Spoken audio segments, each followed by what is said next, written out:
Africa oldest mass-based students revolutionary movement, cadre leader, cadre teacher James Alexander Momo Peters.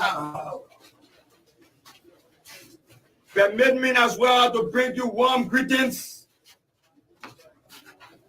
from distinguished and ideological leaders of the 30th Central Committee and Polybroad and Committee whoever put in Vanguard Swim Party. So, let me recognize the presence of leaders. Let me recognize all ideological and distinguished leaders of the 30th Central Committee and Polybroad ever put in Vanguard Student Vacation Party. So, let me also recognize the most powerful men on the campuses of the University of Liberia, cadre leader, cadre teacher James Alexander Momo Peters, about the suffering and decadence of our people. Want to catapult and suddenly fight into the historic state of the University of Liberia, militant the cadres of Suban Advocate.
Been paying off regularly until the 12 year finish. And now the government came to power. They pay off only 1 year after the 1 year finish. Some will have widow and children that parents pass their way during the war, that die during the war. So we let no government that you will serve, but your parents will serve the country for over 25 to 30 years. They say you just take the people children or widow need for unpaid road, just like that. I was trying to tell who have widow, who has more in the army, that die. They talk about beneficial. I see widow, but with the beneficial, our parents or in the army that they die. You don't get some people that are not feeling alright in the interior that cripple. Like this thing, they able to come to the city and they get the people in the city, so they turn the ad, they got everything so that people to be able to receive that money. When they pay me start last before week, they told that the people who are left, that living in Mora, that living are left, they'll pay them first. We'll get to you. You can't day after tomorrow. You can't day after tomorrow. You can't tomorrow again. You can't over 2 weeks now. Last week is on Tuesday, which is today. You can't today again. Are the same people that they paying, and then they still continue paying, and then they say we should sit down. But wait and later when the minister came, he said no. Some money 7,000 for 1 month. They say they paying all 2 months, so we just 14,000 e-posit. And said when they want to get your benefit now, then we mean you'll be no more in. Okay. Yeah, no problem, but one money from the government. You understand? Like, this is why we don't sit on the road. We don't eat that kid. We want our money. No human being in this country loves Joshua Moremi. No, God has not made that person yet. Plus, we have this collective guilt syndrome. Our crewmen, Joe, we are crewmen. Tomorrow, when they say hits the fan because of my silence, people will hunt all crew people. Crew people are not known for being silent when they should speak out. I'm speaking out now. I've talked my own. Were you happy? Will the man be withdrawn or rejected by the Senate? At least the record will reflect. And I'm going to make all the radio stations and the newspapers so that my children will know that when a natural-born Nigerian was appointed, our father opposed to it. Our father's friend, His Excellency George Mane Bakubewia, made that decision, and our father looked in his face and said, no. What is wrong with the executive committee of our party meeting with the standard bearer? All elected members of the party are members of the executive committee. When these kind of controversial things are coming, we should go to Jamaica or go to our party headquarters and butcher it. Then we will be selling it. But if some of us hear on radio like, opposition people do, then you don't give us enough reason to fight. What kind of appointment the president made and ordinary citizens are paying for spots on radio to go defend it? Does this make any sense to you? Doesn't it smell? It is stink. That's why I tell my people everything. You can go protest 100 times. Tell me how the protest is going to transform your life. Especially so we have a situation right now. You come up with a protest. Look, I have said any revolution without a direction is not a revolution for you to participate in. You come up with a revolution and say, George, we have to step down. Few days on because you are pressured. Then you said, no, it's just a peaceful protest. That's not a revolution with direction. It's a confused revolution. By that, you have already placed the life of the people that you want to assemble in danger because you created war for the government to act. When we did the Bring Back Our Money campaign, and we were at the University of Liberia when we did the meeting, and I said to my comrades, I'm going to issue a state of emergency. Martin Colley and the rest of a lot of people say it was a harsh position. And I said to them, the EFL will issue a state of emergency. I was never afraid. And those who know me know that I'm never afraid when I want to do something. And we went home and issued a state of emergency. We went to the meeting with the justice minister. He said, who gave you the authority? I said, because there's no president. I don't care about how you feel. Once we agree that this is the agenda of the revolution, we must execute it. When you come out, you say, we have stepped down. Few days on, you come by and say it's a peaceful protest. You are Jake. You just rallying the people because the people are not educated, so you're using their gullibility or you're using their ignorance to be able to rise to power. It's a protest without direction. So young people should not support it. A protest without direction. When we did the Ellen Step Down campaign, those of you who know us here, when we did the Ellen Step Down campaign, we did not change the nomenclature of the Ellen Step Down campaign. We held on. The United Party put all their sophistication, including he put all their sophistication and condemned the protest. He here many times stood here and condemned it. All the ministers in government condemned it. How can we be trusted to obey the laws of the country when we cannot obey the CPP framework agreement? Breaking laws have real consequences, just as real change is a deep commitment to be different. I have been criticized for not being on the Liberian political scene as long as some of my colleagues, and it is true. However, it is not about how long, but about how well. It is not about how long, but about how well. I'm by no means a perfect human being, as there are none. The undemocratic action of one member party in violation of the core values and guiding principles of the CPP, its own constitution and NEC guidelines, casts a broader expression on the CPP and reflects wholly on all of us. Either we believe in what we agree to and stand for, or we don't. We simply cannot have. I like it.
Okay, good morning. Good morning from the nation's capital in Monrovia. And I always get this wrong. Good morning from the nation's capital in Monrovia. No. Good morning from the nation's capital, Monrovia. Today is Wednesday, the 22nd day of March 2023. Welcome to the Morning Breeze right here on ABC Radio 105.1.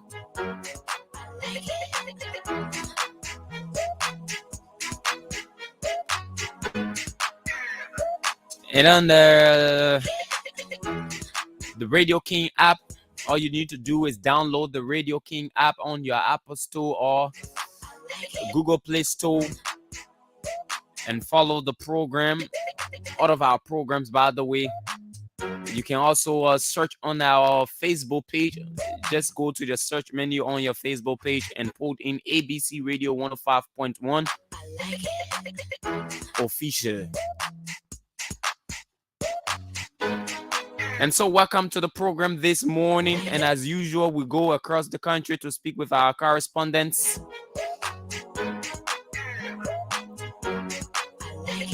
And then hopefully we speak with the spokesman of the Liberia National Police.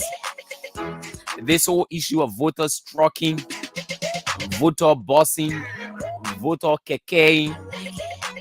I mean, all of the description you can align with the unscrupulous acts of moving voters from one place to another to register. And we've already started begin to see semblance of violence incidents across the country regarding voter stalking. And so we hope to speak with the spokesman of the Liberia National Police and hopefully Heron Flomo, who we try contacting this morning, but of course his phone rang endlessly. And we'll also hope to speak with Moses Carter. And then later we'll look at the U.S. State Department report on Liberia 2022. We will look into it in depth on the program this morning. So welcome to the program, The Morning Breeze, right here on ABC Radio with me, Fidel Saydee, and of course my co-host is en route, right? Yeah, she's en route. I'll be here shortly. But our motivational quote says, believe in yourself and all that you are. Know that there is something inside you that is greater than any obstacle. And it's from Christine D. Larson. Again, believe in yourself and all that you are. Know that there's something inside you that is greater than any obstacle. To some of you who every now and then, you have complaints. Oh, they wanna work in you. You need to move, and stop complaining. Because there's something inside of you that is greater than all of the obstacles that you've created in your mind.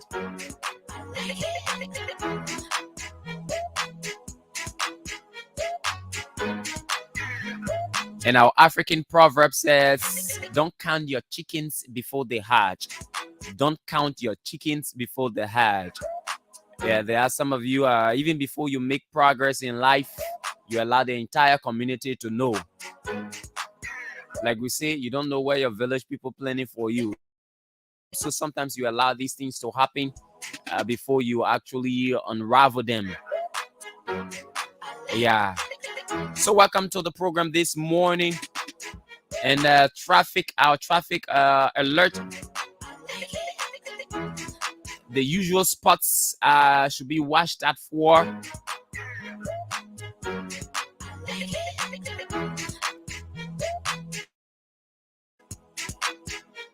From the Bourgeois Island end, be mindful between Jamaica Road and Freeport.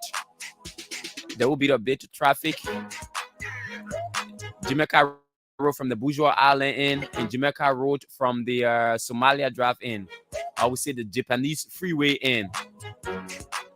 There will be traffic because there's a detour created as a result of the road construction that's ongoing. And so you have to be aware of that. And then from the St. Paul Bridge in, as you approach the Douala area, around the beer factory, or of course there's always traffic there, and so you also have to be aware of that. And if you get to the main Douala market itself, getting to St. Mary's, of course there's traffic there as well, and you also have to be aware of that. And if you are coming from the Carwell end, of course there's traffic before the bridge.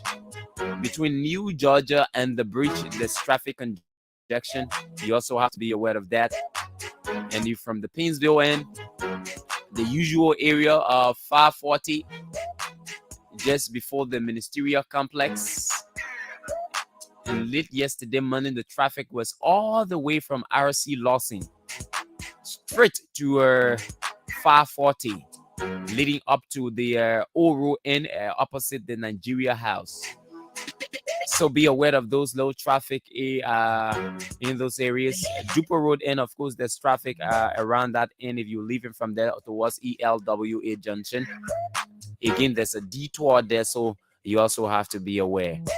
And so those are our traffic alerts this morning on the morning breeze. The breeze that is blowing across the country. And so if you're listening to us from Bowman County, from Cape Mount, from Margibi, from Grand Bassa, from Bone County, Lofa, our signal is sought across the country. Or see, a greater portion of the country receives our signal. And so that's it this morning. Let's now get to our contacts and hear what they've got to say about what's obtaining across the country.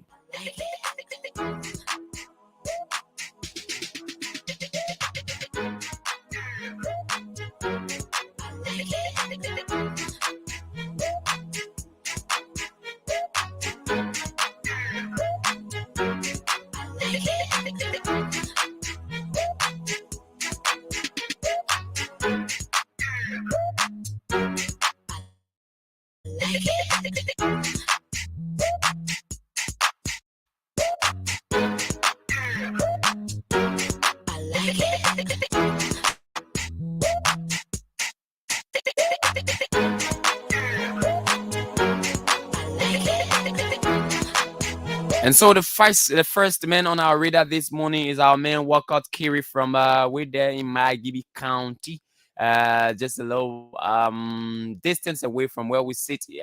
Walcott Kiri is in Kakata City, Margibi County, and Walcott, as always, will update us as to the happenings in Kakata City and across Margibi County. Let's get to our man Walcott Kiri this morning. Walcott, good morning. How is Kakata City? Yeah, good morning. Kakata City is fine and okay, as today is the third day of the voter registration process, and it is on course and it is ongoing. Now tell us, what is the latest news in Kakata? First of all, how is the weather like? The weather condition is favorable with a shining cloudy system that is ongoing in the city, and there is no tendency of rainfall because the sun is really shining this month, which to us is a blessing from God. Okay, now drill us through what's happening. What is the latest news in Margibi?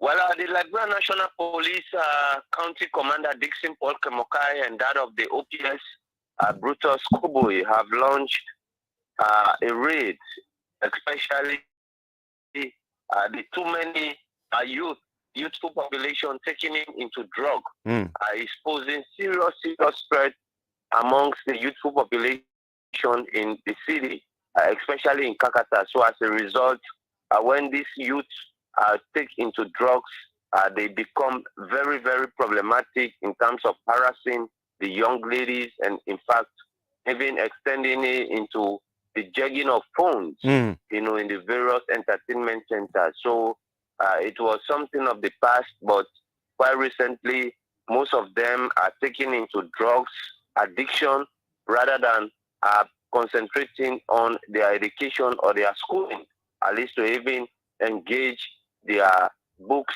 at night, but they are seeing into the various entertainment centers in their numbers and also taking into drugs. So this has become an issue of an alarm to the Liberia National Police and that of the Liberia Drug Enforcement Agency. So the raid is on, and last night a couple of them were escaping from the police net. But notwithstanding, according to what the police is telling the press, is that they're using another mechanisms in order to trap these guys, because these are the future leaders of this country, and they should not be seen taking. Walcott has left the line. Walcott carried our man in Margibi County. He says the police has launched a raid on drug users in the county, and that their attitude has rendered the county a security threat. They are a security threat in the county, and that the police have raided them in a bid to keep the county safe. They were off the streets, but they've gone there now again at their own risk. And I was about to ask him how many persons were arrested. But let's see whether we can establish contact with our guys there from Grand Coup County and find out what's happening there. Okay, I see why. And find out what's happening in in Grand Coup County as well. Regarding let me get Walker through here. What I can get him here is another thing. Walkout carry, the strong walkout carry. Let's take this very, very important break, and we'll be right back.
Okay. Welcome back to the program this morning. Chukupi wants to do something to us, but not we are well prepared for him this morning. So our man Walcott Kerry is back on the line.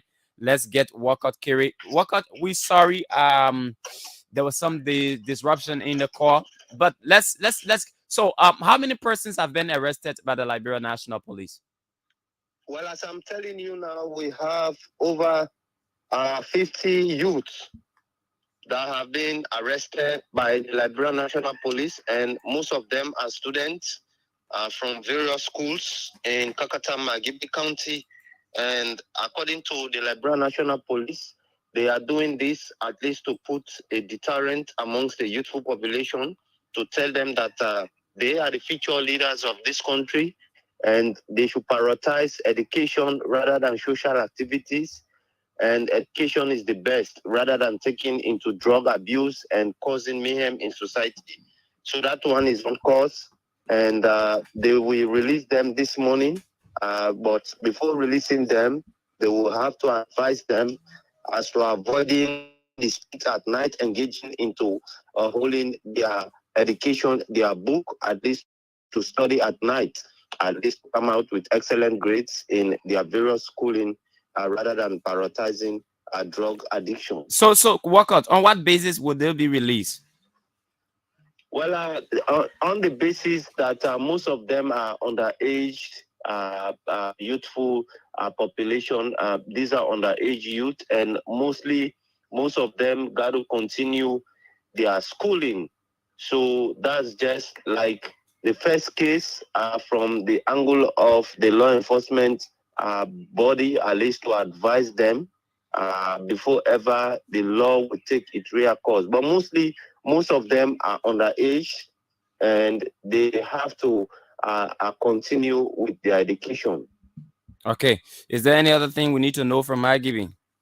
Yes, the voter registration process, the biometric voter registration process is on course, but something ugly is taking course. That the various parents vying for the various positions in the county are seeing, and information's coming in that the trucking aspect is very, very on a rampage. And as a result, the Liberian National Police and that of the National Elections Commission, NEC, and relevant authorities need to put a very, very robust and stiff conditions, at least to stop this voter trucking, especially at the time when us as Liberians will soon be going to polls to make some frantic and relevant decision towards the progress and development of this country. Okay. But the voter process is ongoing,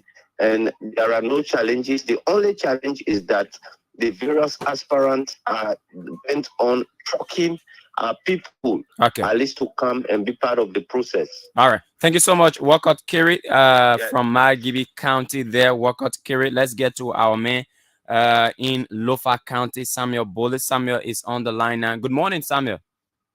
Yeah, good morning. Let me say good morning to our entire listeners.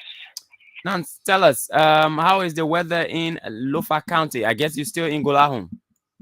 Yeah, well, the weather is okay, and everything is moving on gradually. Where the farmers, some of them have already born their farms, some of them are still waiting for the completion so that it can be born. But anyway, Lofa is peaceful and it's kind this morning. Now, tell us, what is the latest in Lofa?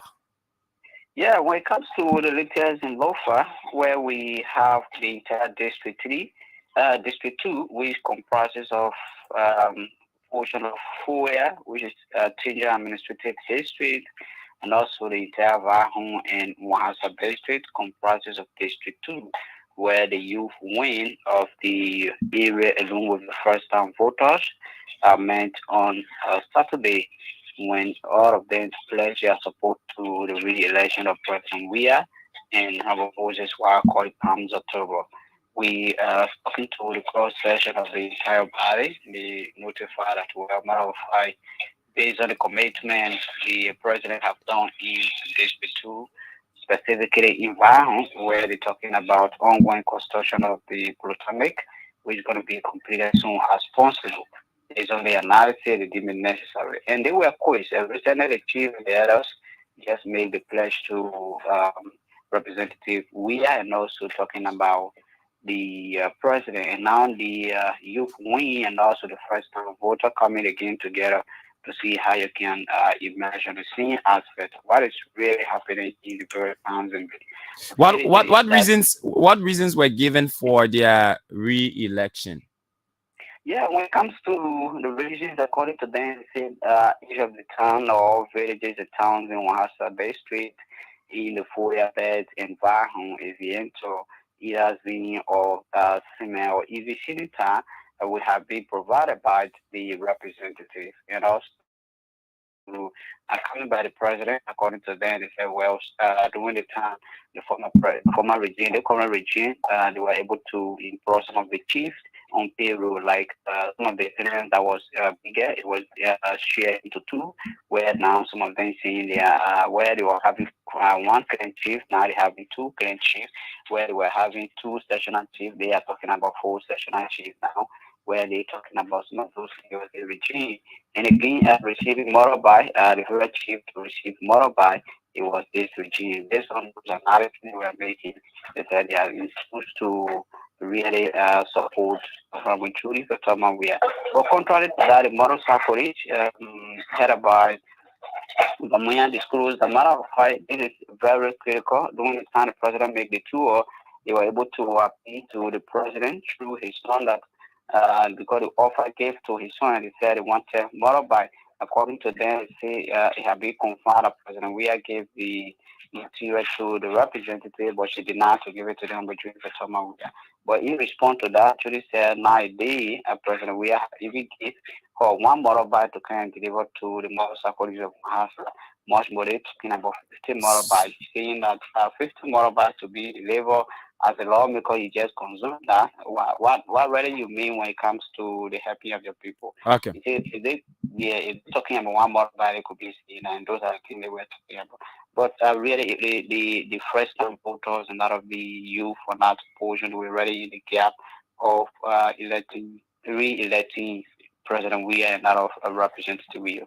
Okay. Thank you so much, Samuel. It was nice having you on the program this morning. No, you're welcome. Okay, let's get to Grand Bassa County, where our man Yukon J Wamplu is. Wamplu is in Grand Bassa County. Let's go to Grand Bassa and find out exactly what is going there. Prince Yukon J Wamplu is in Grand Bassa County, but as indicated by our correspondent in Lofa, Julie Fatoma Weah has given her support to the re-election bid of President George Weah. So let's get to Grand Bassa County and talk to our man, Prince Yukonje Wamplu, in that southeastern part of Liberia. Good morning, Prince and Yukonje Wamplu, and welcome to the Morning Breeze. Good morning, Fidel, and good morning to our many listeners. Mm-hmm. So this morning, Fidel, we are discussing relative to the breeze as it relates to the second day of voter registration. There are a lot of complaints coming in now from the residents of Bassa who have gone to register. They are complaining about the system.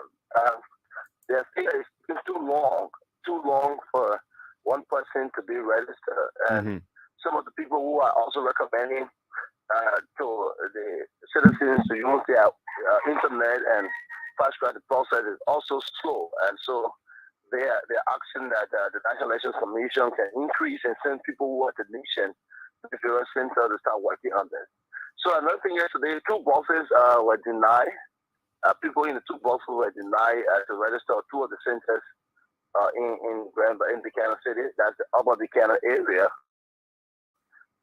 where the former Liberty Party Senator Barrow comes from, Councilor Belskin, and then Liberia Christian High School.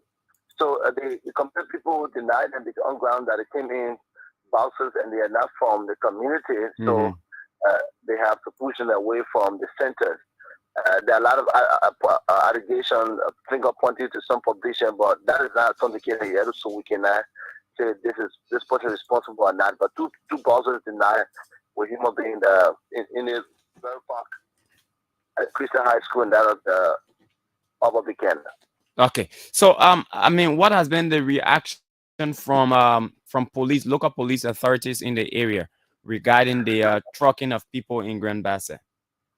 Well, so the police visited the area, the Christian Heart Center and Upper Buchanan, but some of the people in the bosses were saying that they are Liberians, no matter where they come from. They should definitely register. As a matter of fact, they have the right to vote all part of Liberia. So that's what they've been saying. But the police have been coming in a situation because there was huge tension at Christian Heart Center.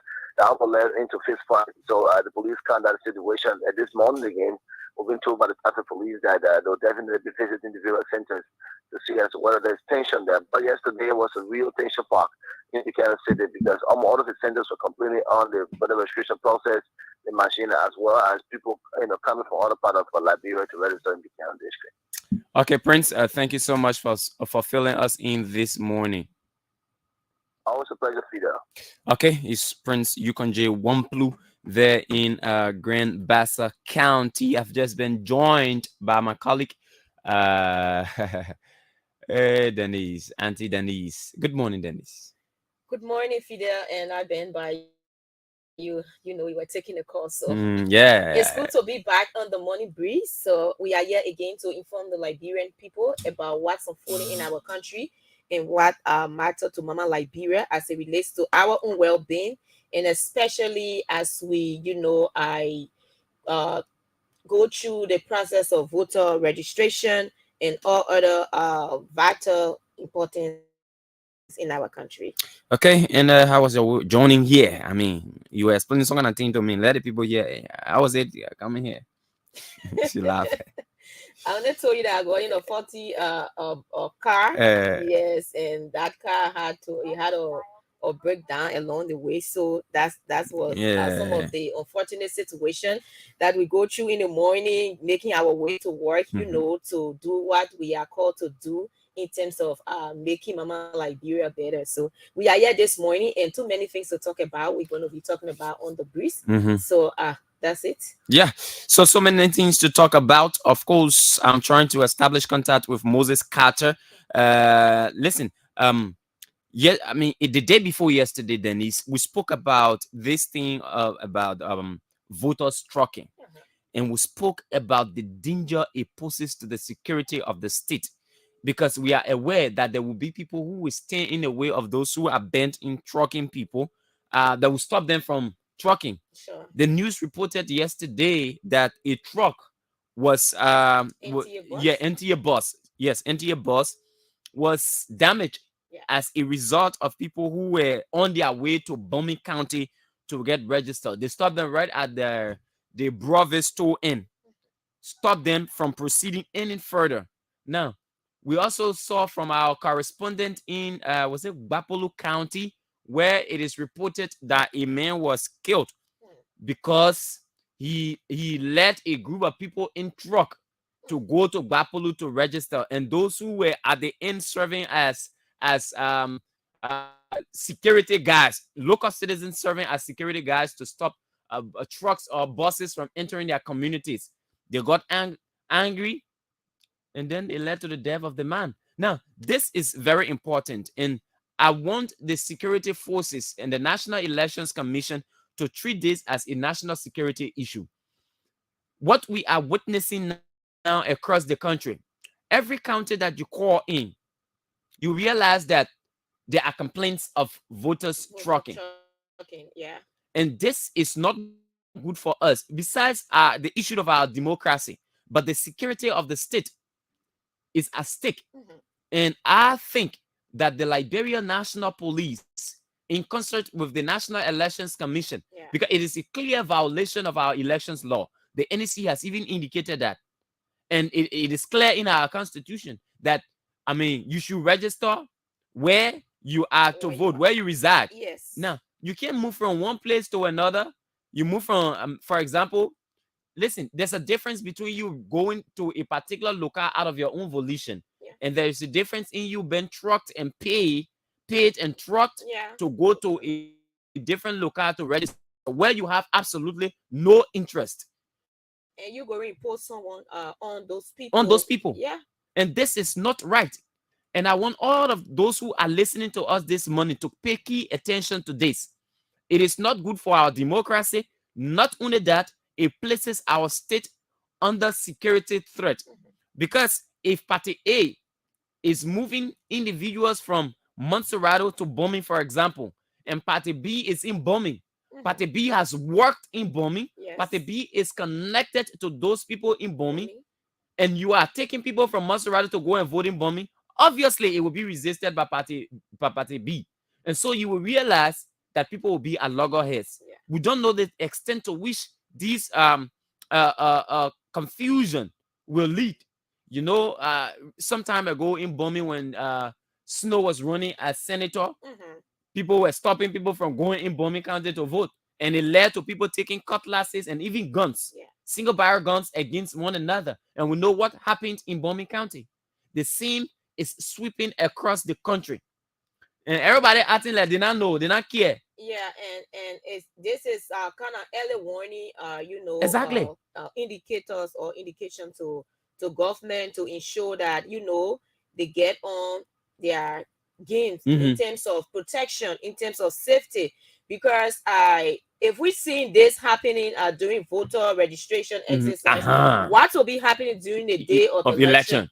So we've been talking about violence-free election, you know, peace and things, but it is important to put in place a mechanism that could, you know, prevent these things from happening. Because if we have seen yesterday NTA bus being destroyed, if people can go at that level, you know, in terms of violence, what will happen then during the election period where people, you know, are all set, they don't want Party A to win and Party B doesn't want Party A to win. So it is important enough that government should ensure that the safety of the people comes first. And those who are choking people, it is wrong. We continue to say this, but people continue to do the same each and every time. And like I was in conversation with some young people during the evening hours in my community, and there was this young girl that we were talking about all the voter registration exercises on people should be encouraged to vote. She was like, I'm not going to vote. I'm not after those things. And I don't have time for it. And we like, but you are a young person. Do not say that. That's your constitutional right. And she was like, no, those who, you know, when we let people, they just go there and, you know, go there for their own gain. We don't benefit anything. Me, I don't have time for that. So right now, if I go register, somebody has to pay me. So it's like somebody don't have to pay you. And if that person pay you now, perhaps they pay you like, you know, $20 today. You either write it today and it won't even carry you anywhere. It won't benefit you.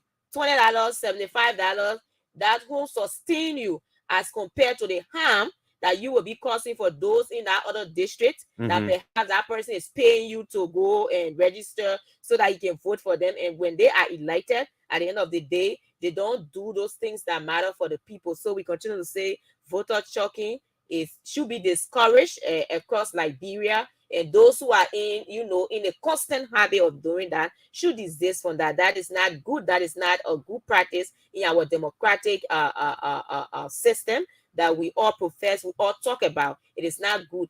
Work, and if you work your relationship with the people, there's no need for you to choke anyone. There's no need for you to coerce anyone to vote for you. The people themselves will elect you. The way elect you. And I am calling on the Liberia National Police, the National Elections Commission, and even all state security actors. Look, Dennise, this is very serious, and you may not realize how important it is for this to be curtailed until there are different incidents of violence across the country. Because what we are witnessing, again, I am emphasizing this for the public to have us on record, that there is a need for the national security apparatus of our country to take a step right now to avert what could be potential violence in this country. Because if there's a violence erupting in bombing, one in Cape Mount, one in Grand Bassa, one in Magibi, one in Bapolu, one in Grand Cru, one in Margibi. I mean, all of these counties, and you have different incidents of violence. The police, clearly, we all know that the police does not have the capacity to deal with incidents, I mean, at that kind of level all across the country. They do not have the capacity. So the best to do is to employ a strategy that will, avert whatever could be violence in the future. And the way to do that is to deploy your men, set up a national security, committee. Get to different points where registrations are going on, all the routes leading to those areas, to those counties. For example, going to bombing, pull big checkpoint to Clay, no bus mopaya with plenty of people inside. If you're passing, you have to justify where you are going. No truck pass here with plenty of people inside. You have to justify. If you are going to, Grand Bassa County, post some to 15 gate, post some to the RIA road, right to the intersection there. They get together, post some people there. Let's safeguard our peace. That's how important it is. Now, everybody just sitting down, people ain't talking. But when it reaches a point where it escalates into real serious violence, at the time you will see people, we thought it in here. But the security sector must be proactive. You must engage this thing here head on. I tried placing call to the spokesperson of the Liberia National Police. He's not picking. I placed call to the NEC spokesperson. He's not picking. Now, these things are happening. We want to get these people on record. And we want them to know that we've said this repeatedly, that the peace of this country is at stake, and the greed of some individuals who are contesting in these elections have placed the security of the state at stake. And it is important that we say these things, Dennise. Yeah, it is very much important. And I tell you for one fact that there will be a huge turnout for this election. I say this to say because as early as 6 a.m. on my way and passing through other communities and things, I saw, people gather at the various centers, waiting for the doors to be open so that they can have their registration done. So to tell you how Liberians are turning out in their numbers to, to engage the process and wanting to vote come October, meaning with all these indicators, the government needs to be prepared to beef up the security for everyone at every sector, every center to ensure that their security, and those who were wanting to cause violence on that day, there will be measures put into place to ensure that they don't, because it is important, and we continue to stress this because our peace and security is at stake. And whenever people engage into violence doesn't affect one person. Everyone will be affected. So if these things happening, it is better enough, it is feasible enough that those who are in charge can take up a quick step to ensure that it doesn't happen. It doesn't, escalate to a certain extent that it cannot be controlled, because you cannot have people times in numbers, voters choking. We continue to speak about that, but politicians continue to ignore the fact that it is wrong that people should be choked. It is wrong that people should be coerced to vote for them, because some of them feel that that place they are going, the house or the legislature, it is just intended for them to amass wealth. Since they want to amass wealth, they use all corrupt means to get to the process. And when they are elected, because they didn't use the rightful procedure to get to where they are, at the end of the day, all they do is missteps along the way, and they continue to make the wrong decisions in the that won't benefit the people. Because if you come to power in a corrupt manner, and definitely everything that you will do, all of those steps that you will take, it will be only your own interest. All you will be thinking about is to amass wealth, is to get what you want to get, is to ensure that you gain more money, maybe you gain what you want to gain, because those who you represent, they don't see you as their representation. That is why you left your district, you left your county, you truck people, you took people to go and register for you, so that you can impose yourself upon those who are in that area. So it is wrong for people to be trucking people. And we continue to say that leads to nothing. It leads to underdevelopment.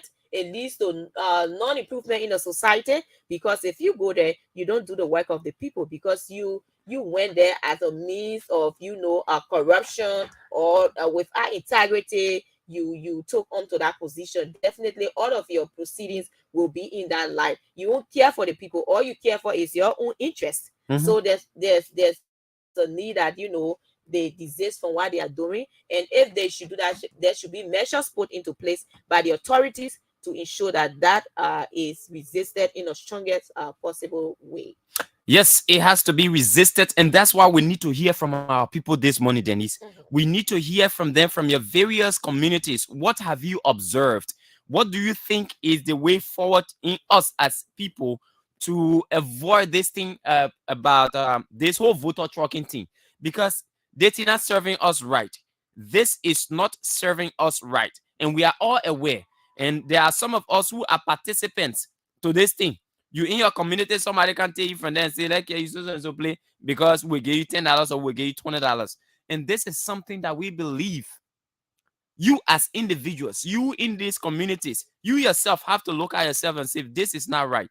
We cannot involve ourselves into shortcutting our democracy.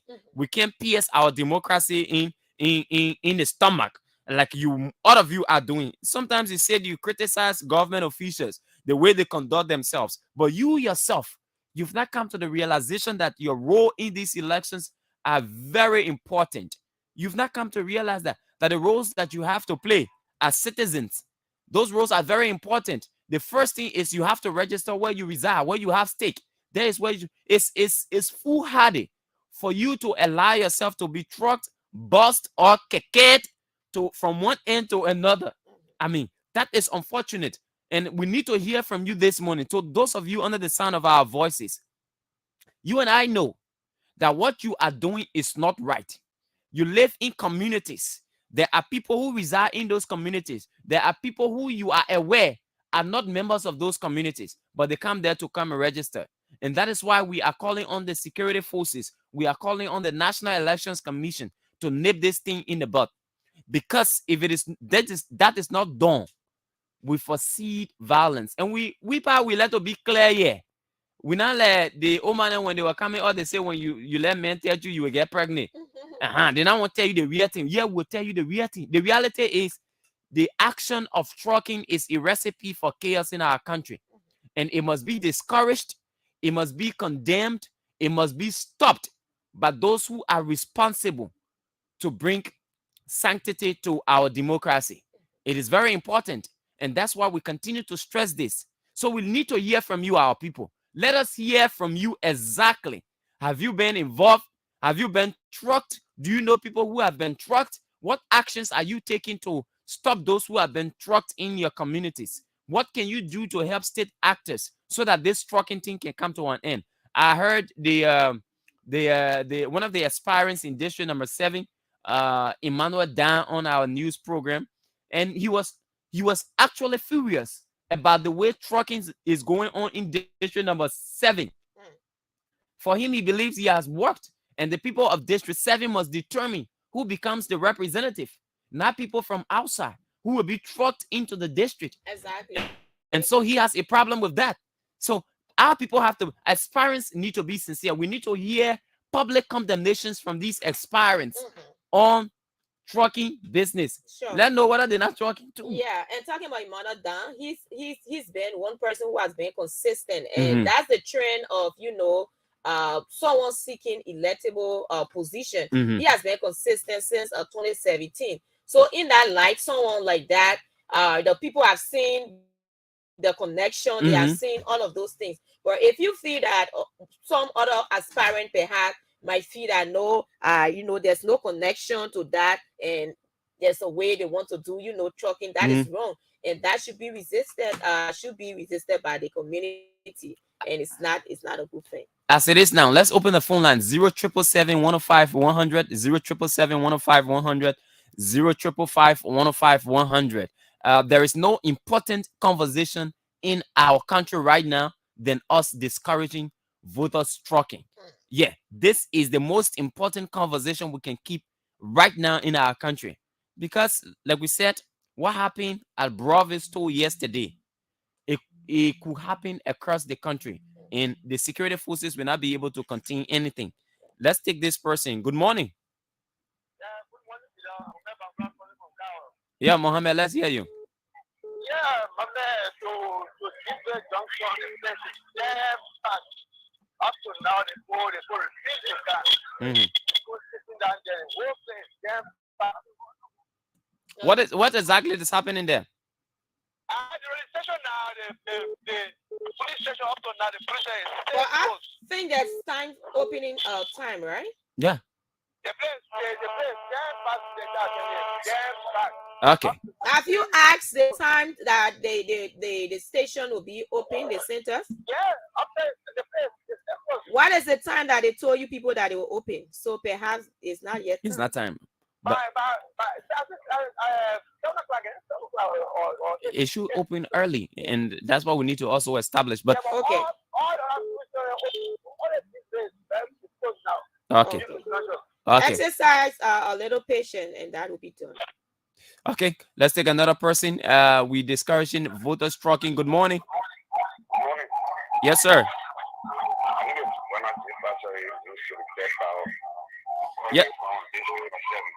Let's hear you. Just get away. Just get away from the monitor, please.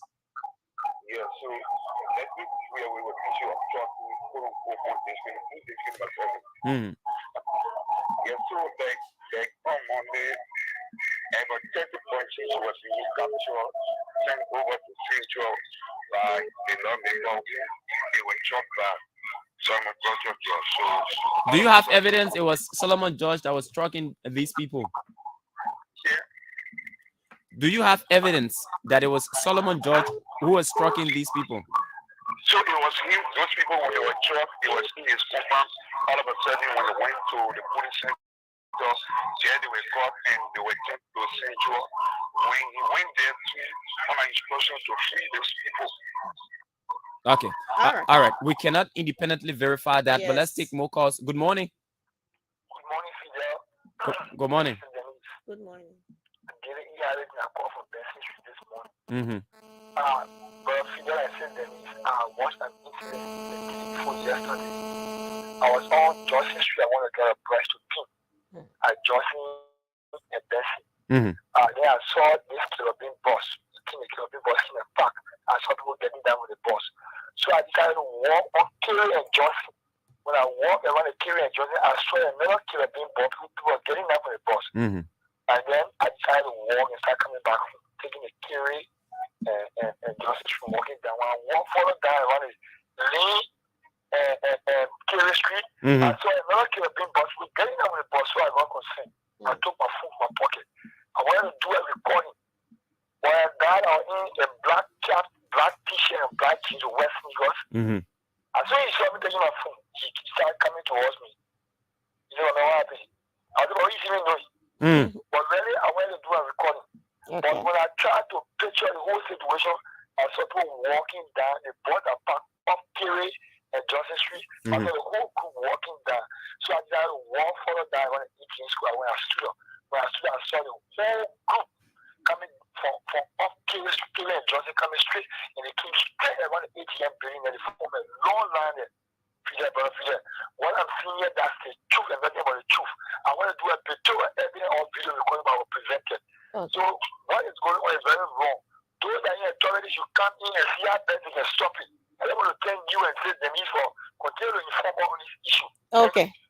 Thank you. Thank you. 077-105-100, 077-105-100, 055-105-100. The numbers to call this morning.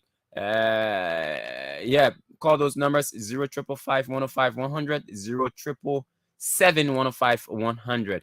Good morning. Morning. Yes, sir. How are you? We're doing good. Yes, I was one thing I want to look at is right. They are upland or also like they also another form of prostitution. Go to the online voter registration, you in that phone, you carry.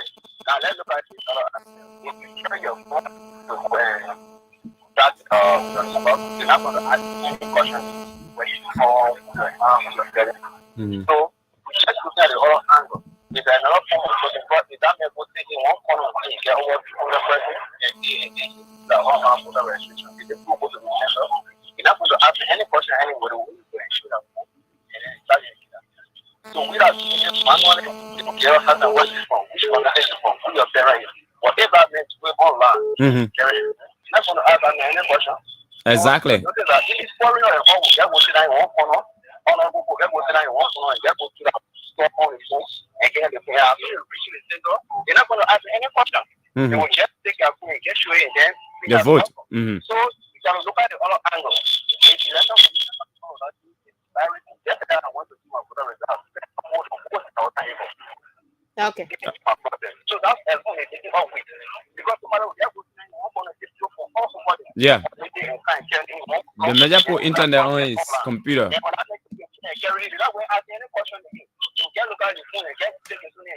Okay. All right. Thank you, my brother. You have a point.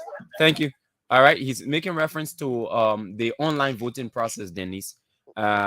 So if an individual is contesting in District 7, for example, and that person is capacitated, all he or she has to do is just to set up a internet browser, right? Just set it there, put one computer down, and he start registering people in his living room. Yeah, that's another thing. And another thing again, I saw the online, but I've not had the time to go through it. So perhaps there's some restriction and some other after the number of persons you can register mechanism put into place for that. So for that, it's a good point he's making until we can verify whether there's some deterrence in terms of the registration, the number online, of persons you can and register, all of those issues. So let's go back to the phone line 0555-105-100 0777-105-100. Let's take this person. Good morning. Yeah, good morning. How are you? We're doing good. I'm Alfred Pala. Okay. You see, the issue you're discussing about is not like you and myself. Yeah, our friends that what you saw, they are vulnerable. They're not to get even $5 a day. It's very, very hard for them. So when somebody comes to say, "Oh, I want you to go register in this way, I'm giving you $20," people will be happy. They don't care for our future. Okay. They don't even care for their future. So those are the things that are happening here. Those politicians, they are bad. Okay. They already know they say they're representing. They never do good thing for the people. So they decide now to go out and go bring people to register so that they can be elected next. Thank you. Thank you very much. 0555-105-100 0777-105-100. Keep your calls coming. Let's discourage the issue of voter trucking, regardless of the economic situation we are in, Dennise. It is wrong for you to move from one end to another, be part up, and go register. Good morning. Morning. How are you? We're doing good. Yeah, I'm calling from where my country. The issue of the trucking. How will we identify people who truck? Because those centers need some protection and some group themselves to go. So we identify them. Thank you. Thank you very much. He's asking, how do we identify people who are trucked? We see your pack up somewhere. As far as we know, you have been trucked though. Let's take this person. Good morning. Yes, sir. Let's see how you please lower your monitor. Hello. Okay, he has left 0555-105-100 0777-105-100. You can follow us via our Facebook page, ABC Radio of 105.1 official. That's ABC Radio official 105.1. Share the video, invite others to watch along. As you also place your comment there, and that will be read out on the program. Okay, let's take this person. Good morning. Yes, sir. I'm Serious B. Johnson calling from Banjo.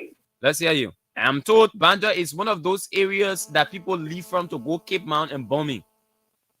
Yeah, normally it happens. Yeah, but my problem I get with central around the former refugee camp in the morning. I think Barrett immigration is supposed to be around here. Who's supposed to be around? Immigration Okay. officer. Mm-hmm.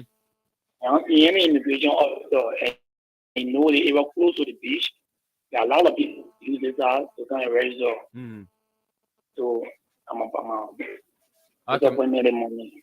Okay, my brother. So, and that's true, Dennise. We should have immigration officers at different points at those registration centers.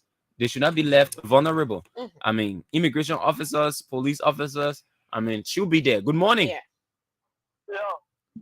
Good morning, my brother. Morning. How are you, Fidel? We're good. Thank you. And I want to say, Dennise Nimpson, how are you? I'm okay. Let's hear you. Thank you. My name is Fidel Saydee, and I join you from another Mm-hmm. I will join you people to consider the talking of voters. But it is not just about putting it of voters, right? Of voters. And let's be honest, everybody knows the way things are going. The system is not working. The system is not working at all. Even if they have like say you go and want to register, you as an other person and far from where the president has to go, you will see that you will not be able to register and the system will not be working. But in the places where you believe that it is the soul of you will get to realize that the system is working over the passport and the registration system that you will see you will be working. So these are some of the things I would like to you people to look at as a journalist or today. Not just to sit in here to say, oh, we for that. You people also have to be on the field to help us. If people have to go or investigators to go around and also help us. Help in which way? Help in which way? I'm not getting you. You getting me? Help in which way? What are the help you talking about? Okay, it's like this. I'm going in the field to see for yourself. No matter. Well, we have reporters. We've been in the field. We've seen the voters tracking a report from the field. That's why we're discussing. Okay, just to leave you with this, Dennise Nimpson. What is happening now after 6 years at the end of this election? If the cares are not taken, you will see at the end of the day, this system is completely set up to benefit those in power. Okay, thank you. I beg you. Hello? Go ahead quickly. Others want to participate. The system is set up to benefit those that are in power. It is not for that. So for if they go our way, the kingdom for heaven will not sit the end of brother. Thank you very much. Thank you. Just to end the brother. Yeah. So, but the point here is, he might be making a good point, but we have our reporters. We don't have to necessarily be on the field. We trust them. That's why they are our reporters. Yeah. So any information they provide to us is what we get. Good morning. And there are people who are calling from across the country regarding this. Good morning. Good morning. Yeah, good. I'm fine. I'm Fidel jumping from Louisiana. Mm-hmm. Out here, that's thing to you people, but in Louisiana here, that are able to call Panya. Mm-hmm. Yesterday and the day before yesterday and yesterday. We that here we have not voted yet. Get our voter registration card. If it is not here, and the distance from here to go way to Fender is a 2-hour walk. Mm. We have the government, the private school, as usual, the young people are need to do some registration. That's why we vote. But this case, not this year. So all the things have sparkled here. Somebody have taken away their own back. So are you saying to me, is that, in the past, was there a registration center there? Yeah, before even the election, we did that. But personally, there's no asking myself have been registered yet because the distance. And I'm a working man. So I've been registered yet. So those are it very playing on people's mind, playing our mind, because that is our right. And we need to get that to stop violence, to stop anything, at least during the time election, we go with our right. But now, I don't know what anything is doing. Have you communicated this to your elders in the district? Oh, well, we met the distance chief here, and we started, we please call to the commissioner. We cannot because he called. And so now what I do is that at least we all that what we're trying now to call the media, this is declare this. Okay. We need to get about photo registration card. All right. Thank That's you. the only way we'll be heard. Yes. Okay. Thank you, my brother. Well, they need it. Of course, everyone needs it. They can. I don't know. He said there was an existing registration center there in the past, but it's not there again. According to him, it's something we have to establish again. But that's how important it is on this entire voter registration thing. Like we said, the security actors have to come in. A strategy must be employed now, so that what appears to be semblance of violence, potential violence, have already started creeping in. And it is our responsibility as members of the Fourth Estate to see exactly what we see, what we know, so that our role too, as patriotic citizens, as nationalists, will be seen clearly from our appeal to all of those who are participating in the process. So keep your calls coming. 0777 105 100, 0777 105 100, 0555 105 100. Let's get you. It's again, I'm still trying to make frantic efforts to get the spokesman of the Liberia National Police. Is important. They made some arrests yesterday in district number 7, I'm told, and so we need to know whether we expect more of more arrests as a result of voter trucking across the country. Yeah, I mean, I think the police, they will talk when the need be, because when people start to come after them in terms of the public crowd and they have those things, they themselves will be coming. You even have to call them to talk to. So the thing is, it's usual in our, yeah, the thing a baby laughs at that. Why I will allow something to happen before I react? I mean, that kind of reactionary, and we must change this. We must change this. It's like, you remember they said when the situation with UL, and we're begging all the people who say they wanted to go UL not to go there. We beg them. What happened there? Good morning. Good morning. We're doing good. Let's hear you. Good morning. Good morning, yes, sir. Good morning. Let's hear you on the morning breeze. Okay, he has left. So we're warning all of them. We say we're begging you don't go on UL campus. We know what will happen there. We beg all the actors. Only one person listened to us and didn't go there. Representative Dixon Sibo. The other people say, no, we'll go there. All of them went there. And what happened? And we saw violence. And at the time the police go there and say they go settle matter. Of course. That's how the country is. Good morning. I thought so. You had to put fire on the back. Good morning. Hello? Yeah, how you doing? Good morning. Yes, you are live on the radio. This is airtime. It's very expensive. So when you are given the opportunity, make use, bro. Go ahead. Yes, I'm calling Louisiana. I'm Eastern. Yes. We are calling from Louisiana. Are you one of those who's affected by the lack of a center in Louisiana? Yeah, but there's a fellow call on the media, and I just try to address his effort. Okay. Dennise, you get me? Okay, from Dennise, from find out that he talking from Dennise, then you can't do another time, but the biggest time this time, why you say it is true. So I just called to confirm why you say it is true. Now you cannot find one police officer around here. Then you see, you cannot leave from here to go Johnsonville because this is a term. I just say, I cannot leave to go away Johnsonville the record shop. You get me? And so, approximately how many persons are affected by the lack of a center in that area?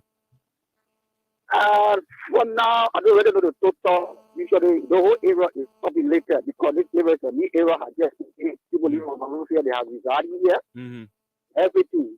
So, expecting for police to do our registration. That's why we're expecting. We cannot leave from here to go away from us. You get me?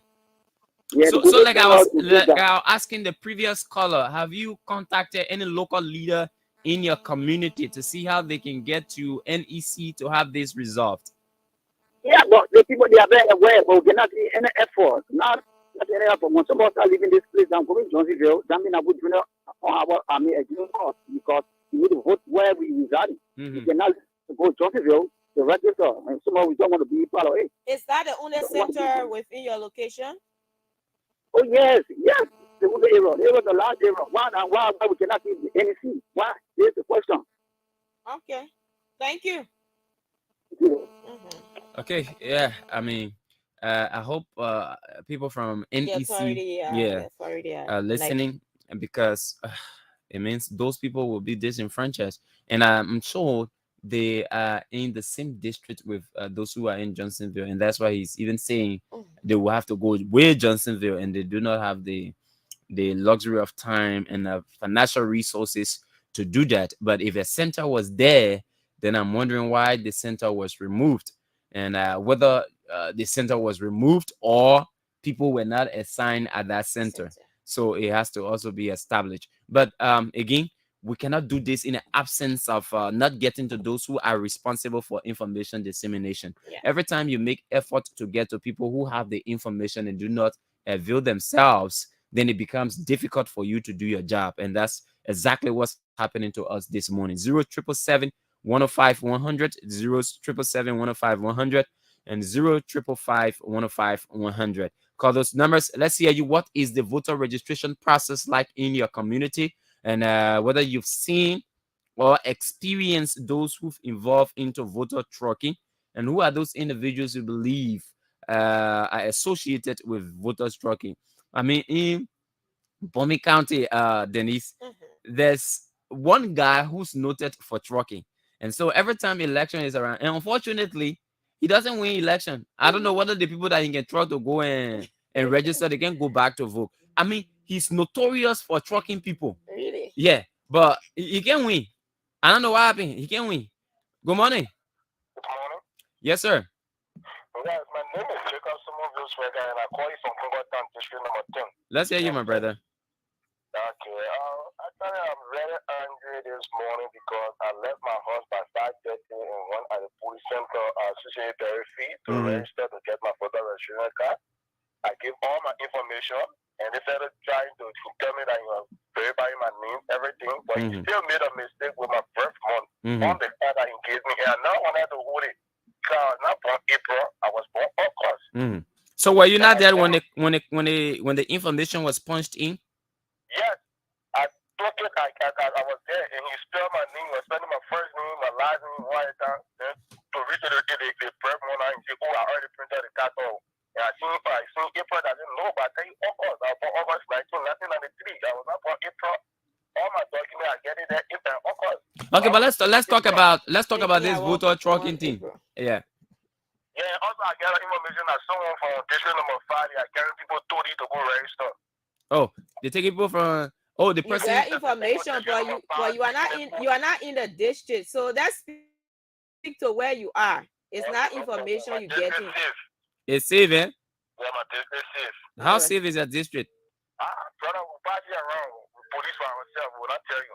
He will give you information. Okay, all right. So I think nothing with your date of birth, that just harmless. That harmless error, man, and any kind of major error. Heron Flomo is the spokesperson of the National Elections Commission, and I've been calling him, and finally he has picked, and we need to talk some elections issue. Mr. Flomo, good morning. This is ABC Radio, and you are on the Morning Breeze. Good morning. Update us with the activities of the National Elections Commission across the counties that are doing the registration process now, in terms of reports of hiccups. Well, in regard to you asking how well we're doing. Yes. We're doing well. Today is the third day. Of course, the first day we have a few technical glitches and other minor issues they've been resolved. That was reduced yesterday. Today we hope that things will be even more better than the first and second day. The National Election Commission continues to laud Liberians of voting age who will continue to turn in their numbers to register. So far we're going good. We don't 3 days. We have 19 more days to go, and these days include Sunday. So we continue to call on Liberians of voting age to turn out and register, because that's the only way they will vote in October. Now, people are complaining. We've received 2-3 calls from the Louisiana end that the only center that was actually there is no longer there, and so they have to go all the way Johnsonville. Was it relocated, or it is just an oversight from the dwellers who are complaining?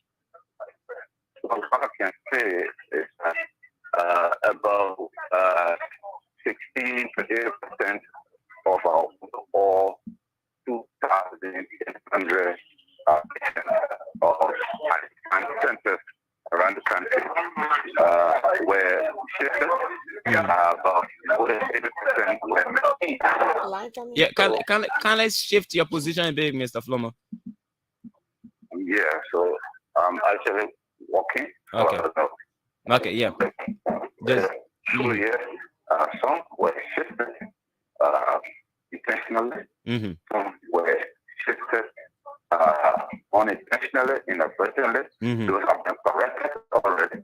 So specifically when you talk about it is now, it was intentionally done, and those decisions were informed by highly due diligence decisions, of course, considering previous voter turnout in areas, and of course, religious own records.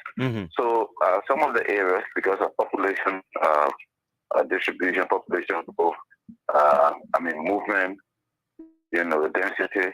So these decisions were made. So if you see it that way, you just have to make your way to the nearest center. The nearest center. So in that area. You made mention about latest not too long. Which one of the record are you talking about?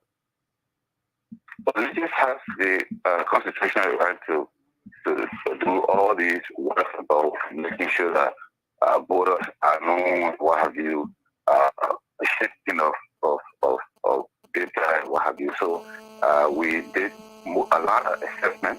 Like for instance, 2017 election, how many persons are here? 2020 election, how many persons are here? How many persons walking distances to come here? All these were considered. So assuming that, for instance, this center is this area has like maybe just one center or two centers, and you get maybe thousands of people turning up. And you have a center in similar community, maybe just maybe one person or maybe the other person is turning over the period. So it's better to join that to where more people are, so that you taste the bread as compared to, so it's like maybe 1,000 persons walking out as compared to 10,000 persons walking out. Okay. Were there awareness in that part of the country, those areas that there were? The law said we should publish. We should publish or make the areas known 2 weeks before the first day of voter registration. And that's what I'm asking. Was it done? I just said that. Okay. And you are a media person. If you go on our website, it's there. It was published in newspapers and what have you. So the point here is. So being published is another thing, and the awareness to the people who are involved. Because if they are aware, they won't be, complaining about that. That's what I'm asking. Okay, so I'm telling you now that we have a lot to do, and I'm not going to read it with all of the time on this. You are a media person. This thing was published. They are on our website. It's also. So it is your duty as well to answer to the question. So I don't know why you're saying you spend a lot. You don't want to interview me at a lot to do. I'm responding. You don't accept my response. Doesn't mean I'm not responding. I'm responding to you. You don't have to accept what I say. Okay. So be patient. Please be patient with the question. Please. We are not, Okay, Mr. Flomo. I don't answer the way you want me to answer. Let us not go back and forth. You ask a question, so just listen. If you're not satisfied, you can post your question, and I'm responding. I'm telling you that where you talk about specifically, I can't speak directly. I can just give you a situation why some centers were moved, some were mistakenly and we corrected them, some were intentional because population concentration, what have you, and other issues. If thousands of people and maybe few hundreds of people, what do you do in our case? You protect the 100%, then the 1,000%. These things were done. So I'm telling you, the law said register to your nearest, the nearest center around you. You ordinarily reside. If a center is not here, we have that right to decide what center should be here. We have that right. But the law said we made that decision. You should inform the people at least 2 weeks. I'm telling you, we did that. Okay. This is for the public. If it is not enough, that's for all of you out there as media people to help us to inform the people that, look, the center is no longer here, but it's here. So it's a decision that you have to make. All of us sacrificing. In my home, in Lofa, for example, people work 4 hours. We would have loved to get more centers. We don't have the money. So if you work 1 hour and somebody been working 2 hours this time around, if your area is changed for 1 hour, you have to make the sacrifice. So we didn't have the chance to increase the number. We still have the same number. We will have lost to increase the number of centers. We don't have that. We didn't do that because of other issues. So what we have is what we have to work with.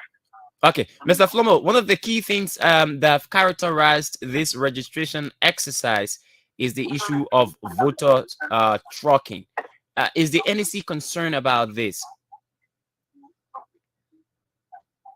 Well, I don't know when you say concern, what do you mean? Because tracking is against the election law. The law says register where you ordinarily reside, for the nearest center of your community. Nearest could be relative, could be 4 hour walk, could be 1 minute walk, could be even your door.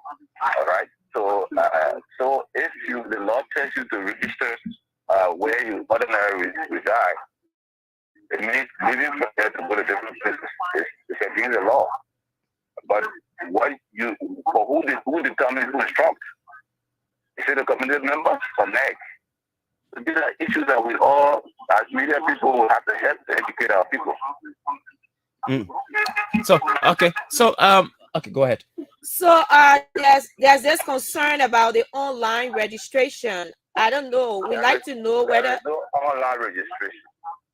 There is no such thing as online registration. We have what we call personal data entry.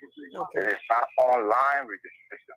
The law says every voter must appear in person, in flesh and blood, in order to be registered. Even the president of the republic will have to appear live in front of our workers in order to be registered. So there can never be online registration.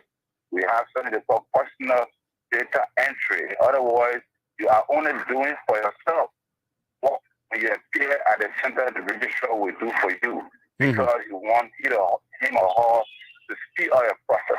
So you do your personal registration on reg.necliberia.org, reg.necliberia.org. When you go there, ask all of the questions. When you answer them, you get a QR code. You can keep in your phone or you can put it on a sheet of paper. So when you get in the queue, the time comes, that code is shown to our camera. That's when your personal data comes down, and then you and register can go through it if it's correct. All you would now be doing would be taking your photo and your fingerprint.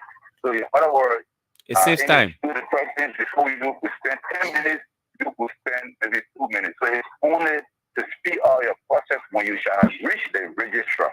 So it is not online, it is not pre-registration, because that would make people feel that they're doing something extra. The law says you must appear in person to register. So you must be 18 years or above. During that process, when you appear at the center, will there be other process to ascertain whether indeed these are factual? You will have to take a picture and your fingerprint. Okay. That's the only thing will be left. You the registrar will just go through it. Is it correct? Is you get it on it, and you put it here, oh yeah, that's my own document, all right? And you take your picture and your fingerprint, and you're done. All right. Okay. Thank you so much, Henry Flomo. I hope we can keep this interaction very, very much regular, because you are needed at this time. My line is open anytime. Okay. If I'm thinking, probably I'm online with another person. Okay. Thank you so much. Thank you. Okay. I think some of our doubts, most of our doubts were cleared, and you know, and I mean, I told you, information is power. Yeah. And once you have the right information, you use it as a tool. But good morning. Good morning, Fidel, and morning, Good morning, my brother. Yeah, I want you guys to have Mr. Fumo last week ask a question. What if you find a particular candidate trucking? You have a video and pictorial evidence that indeed he is responsible and behind this trucking? What would be the penalty? I want to go and put that question to Mr. Fumo so we can hear. Thank you. Okay, thank you very much. We take one more call and then go for our break. But the thing is, on the issue of awareness, which is very key. Look, in Louisiana, for example, how many persons go on NEC's website? And that's why I was asking the question, and he was you put it in angry. Newspaper. How many persons buy newspaper in Louisiana? In far to reach places. Sometimes these messaging, I mean, these short clips and skits, town hall meetings, with the people, I know these community engagements. I mean, those are the surest way of ensuring that your message, I mean, sits with the people. Yeah. So that this whole thing about, oh, we put it in newspaper, we put it on the website, I mean, it's for a few persons, not for people like that. Good morning. Good morning. Oh, yeah, good morning. You get me? Yes, sir. Yeah, I don't want Isa from Louisiana who called. Call. Yeah. So I listen to Mr. Flomo. What Mr. Flomo is saying, he is not giving information to you people. We that live here, we that want to feel, we don't want to go through the thing. We talk about information that was shared. No, information was not shared here because upon net, if you are hold a town hall meeting and other places, for us to know. But this area is populated. You have mothers who want to vote. You have other blind. You have, other people wishing to vote. They are struggling to get a voter registration card. Then you tell about if the people working 2 hours so with their years to work. So those people will work for 1 hour to get to that place. And not everyone also have money to take about people from here to put them inside will be level 20. Well, you see, you got to make the sacrifice now. You say you got to make the sacrifice now. To go at a nearby center. That's what he was saying. Yeah, but there's 1 or 2 hour walk. So they got the area here. So that means the whole entire area here will leave from here, then it's out of places to go. How many people now they are saying the information was not shared? Okay. And we just see nobody. We see nobody this place to carry awareness. Thank you, my brother. Nobody. Yeah. All right, my brother. Thank you. Thank you very much. Let's take this last person and take our break. Good morning. Good morning. Yes, sir. My name is Sarah Johnson. I joined this conversation this morning from the office in person of Ambassador Joseph Nima Boaga, the president in waiting of the Republic of Liberia. Let me use the time again to say greeting to each and every one of you from ABC radio station this morning for leaving your busy schedule to come to the day school to provide information related to the growth and development of our late denominator Mama Liberia. Okay, I just want to say this to my fellow Liberians that I'm appealing to them that no one should leave that very constituent to go in another constituent to go and exercise their constitutional right. It is true that everybody has the right to move freely and to go any part of Liberia. No one will put stop to them.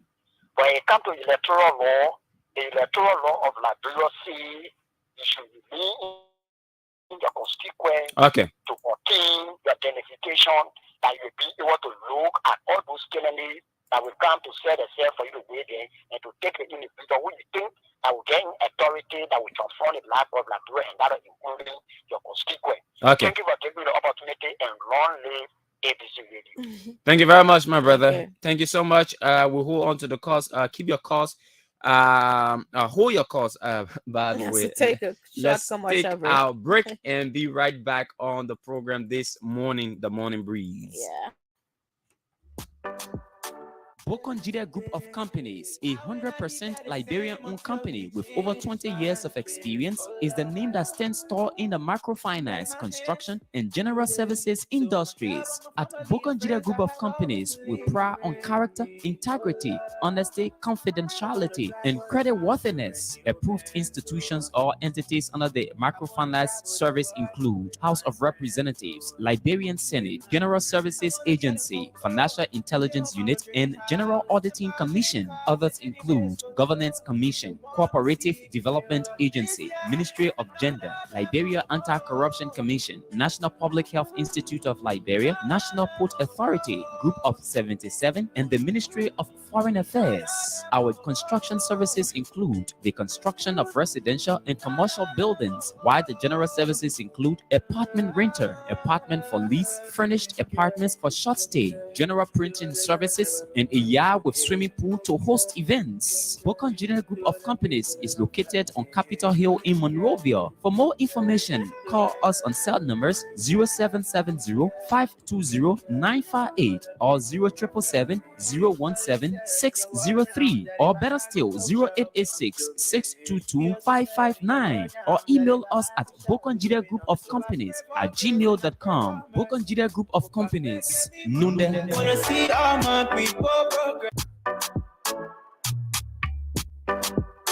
Bokonjide Group of Companies, a 100% Liberian-owned company with over 20 years of experience, is the name that stands tall in the microfinance, construction, and general services industries. At Bokonjide Group of Companies, we pride on character, integrity, honesty, confidentiality, and creditworthiness. Approved institutions or entities under the microfinance service include House of Representatives, Liberian Senate, General Services Agency, Financial Intelligence Unit, and General Auditing Commission. Others include Governance Commission, Cooperative Development Agency, Ministry of Gender, Liberia Anti-Corruption Commission, National Public Health Institute of Liberia, National Port Authority, Group of 77, and the Ministry of Foreign Affairs.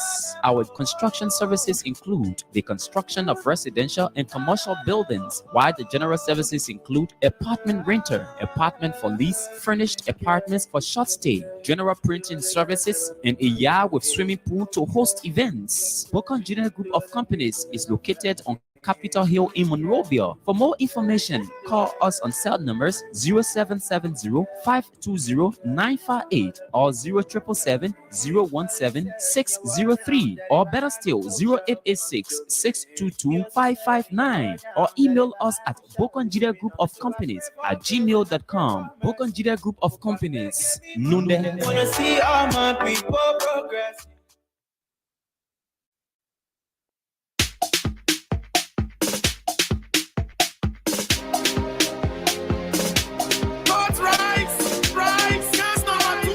Gifty, where did you get the bricks you used to build your house? See how strong the bricks look. I got them from Rovia Bricks. Do not tell me you have not heard about Rovia Bricks. You mean they are located in Liberia? Yes, Angie. Rovia Bricks is a division of Rovia Logistics Incorporated, and they offer a variety of concrete products for all your construction needs. They have 6, 7, 8, and 4 inches blocks. That's not all. Tell me more. Rovia Bricks have coverts for roads and well, cornerstones, Colombo blocks, yard tiles, sand, be it smooth, rough, and mixed. They even have red dye for land filling and crushed rocks of all sizes. How can I get to them? You can locate Rovia Bricks right at the corner of McDonough and Carey Streets on the Kakata Highway, Copper Farm area in Fendel, around the University of Liberia campus, or locate our head office on Randall Street. Call Rovia Bricks on 0777-874-231 or 0888-726-172. Email them on rovialib@gmail.com. Better still, WhatsApp them on 0777-874-231 or Facebook Rovia Logistics Incorporated. I'm calling them right now for my swampy land. No time to waste. My ticket is there.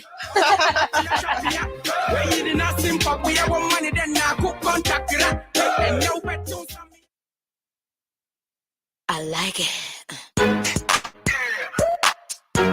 I like it.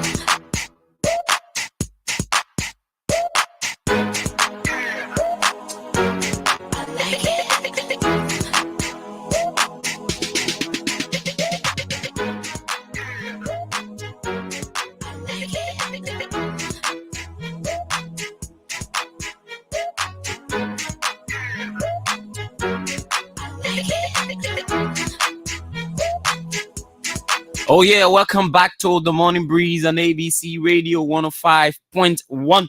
This beautiful Wednesday morning, and like I said, Wednesday is ladies. How did they tend to ladies night? Oh no, go on. All right, but welcome to the program this morning, and we are here this morning. Dennise Nimpson, Fidel Saydee. We are here to serve you breakfast this morning, and as always, it's a jollified thing, man. When you're serving your country and you're doing it with your whole heart, and you do it with that sense of commitment, and every morning you get up, you are just anxious to serve, and there's a special feeling about this. And I don't know about you, but it gives me a special joy when I get up in the morning to come and be of service to my country, and I do that with a great deal of joy. And that's why when we sit here, we don't do it for ourselves. We do it for the republic. We do it for the country. We do it for the survival of our country, to ensure that our country is moving in the right direction. I know some of the things we say are very uncomfortable for a lot of people, but at the end, the end and objective of this is to ensure that our country is on the right trajectory, and that those who are in national leadership are able to bear a sense of responsibility that this country has to move forward, that regardless of the political party you belong to, that we must collectively work to make Liberia a better place. And that is why the onus is on those who serve in public positions to start to behave upright, so that those who are at the lowest ebb of the society will see them as examples, so that they can move in the same direction. The reality is, once we don't, those who are in public offices do not behave in a certain manner, the potential for those who are not there to behave in that same manner is very high. And that is why we always encourage those in public service to serve well, so that those who you are serving will realize that they did not make a mistake to have you where you are today. And so we are always happy when we have the opportunity to sit behind these microphones and contribute our quota to Liberia's growth, Dennise. Yeah, it is very much important, and that's why we wake up as early as the ordinary personhood, to ensure that we are here on the radio to bring up to speed what's unfold in the country and what is important to know in Liberia. Yeah. Okay, so we have you seen the this they call it the Green City on the internet by the Environmental Protection Agency? Okay. I think that is the future home of the EPA. I saw blueprints of that structure on the internet, and if that is exactly what will happen in the soonest possible time, then I think it is a great feat. For the EPA, considering, we have to graduate from the whole thing about renting public building. Private buildings for public offices. These monies just go in the pockets of individuals, and that money, those monies could be used for other purposes in running the government. Instead, it is paid as rental fees to individuals who own these buildings. So I think, yes, it is a good thing when public offices are moving from rented buildings to buildings owned by them. We saw the Maritime Authority. We saw the National Port Authority. We saw the even though the National Port Authority was not a rented building, but they were in continuance. We saw the Liberia Petroleum Refining Corporation, how do you call them? Their new building as well. We've seen the LRA building. Yeah. And we hope that all of these NASCOP, all of these, the NSA, they've built their own structure. The Maritime building or Maritime? Maritime Authority. In somewhere in the Congo town. And yeah. So yes, so all of these structures, public institutions must be able to move in their own structures, so that government does not have to pay high money in rental fees to private individuals for renting their buildings. Clearly, it's shameful, man. Yeah, Very very shameful. much. Yeah. So let's drill through this U.S. State Department report, Dennise. The 2022 U.S. State Department report on Liberia, human rights report on Liberia, and this report comes up every year, and we want to take it step by step and talk about it. We have the first section which it talks about the respect for the integrity of the person, Dennise. And under it we have arbitrary deprivation of life and other unlawful or politically motivated killings. What did the U.S. State Department say in relations to that, Dennise? Okay, so I read it right. Okay, so there were several reports that the government or its agents committed arbitrary or unlawful killings.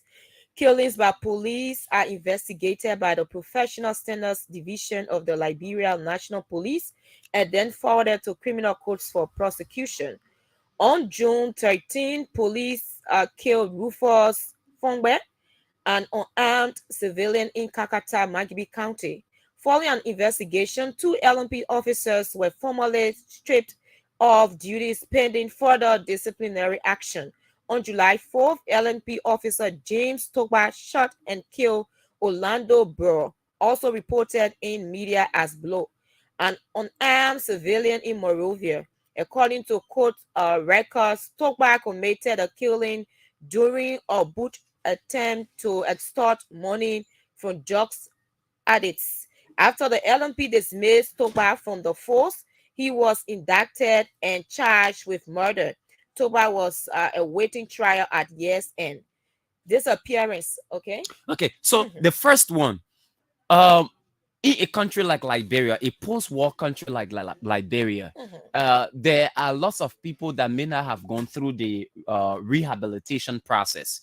And as a result, or even if they've gone through the rehabilitation process, there will be individuals who behave in unwholesome manner. Now, you cannot detect the conduct of an individual in the absence of the rule of law, right? So there is a tendency for individuals to behave out of their bounds. So that is exactly what these police officers did. Now, the U.S. State Department is reporting these instances. Now, what they've also reported, which I think is good on the part of the government, is that these individuals were not left off the hook. They were stripped of their duties and they were forwarded to court for prosecution. So I'm saying this to mean that you cannot stop crime automatically. There will be deviance in any system. What is most important is that those deviants are dealt with in accordance with the law, which I believe the government has done so significantly. So it is recorded in the State Department report that this is happening, but again, it is also recorded that individuals who were responsible for these acts have been placed before the court and they have been prosecuted. They are waiting trial. Yes, that's what I said. They are before. Yes, and they also stress the issue of impunity, and that's a serious problem in Liberia as well, Fidel. Yeah. So it says disappearance. There were no reports of disappearances by or on behalf of government authorities. The government mandated Independent National Commission on Human Rights reported the government did not address most human rights concerns, including those linked to past unresolved disappearance, those instilling public fear and curtailing various freedoms. Exactly. Dennise, you and I, when we hear about, oh, this person here died, this isn't so well, we get afraid to actually move. We get afraid to go to certain places. We restrict our movement. Now, even though there were no disappearances reported according to this report, but because of the public fear, mysterious, some of those deaths that were considered as mysterious, people guard the way they move. And the National Independent National Commission on Human Rights, according to this report, the government did not address most of the human rights concerns, which I believe needs to be done now. I mean, the government has a space now to upper few months, but you can right some wrongs that have been reported here.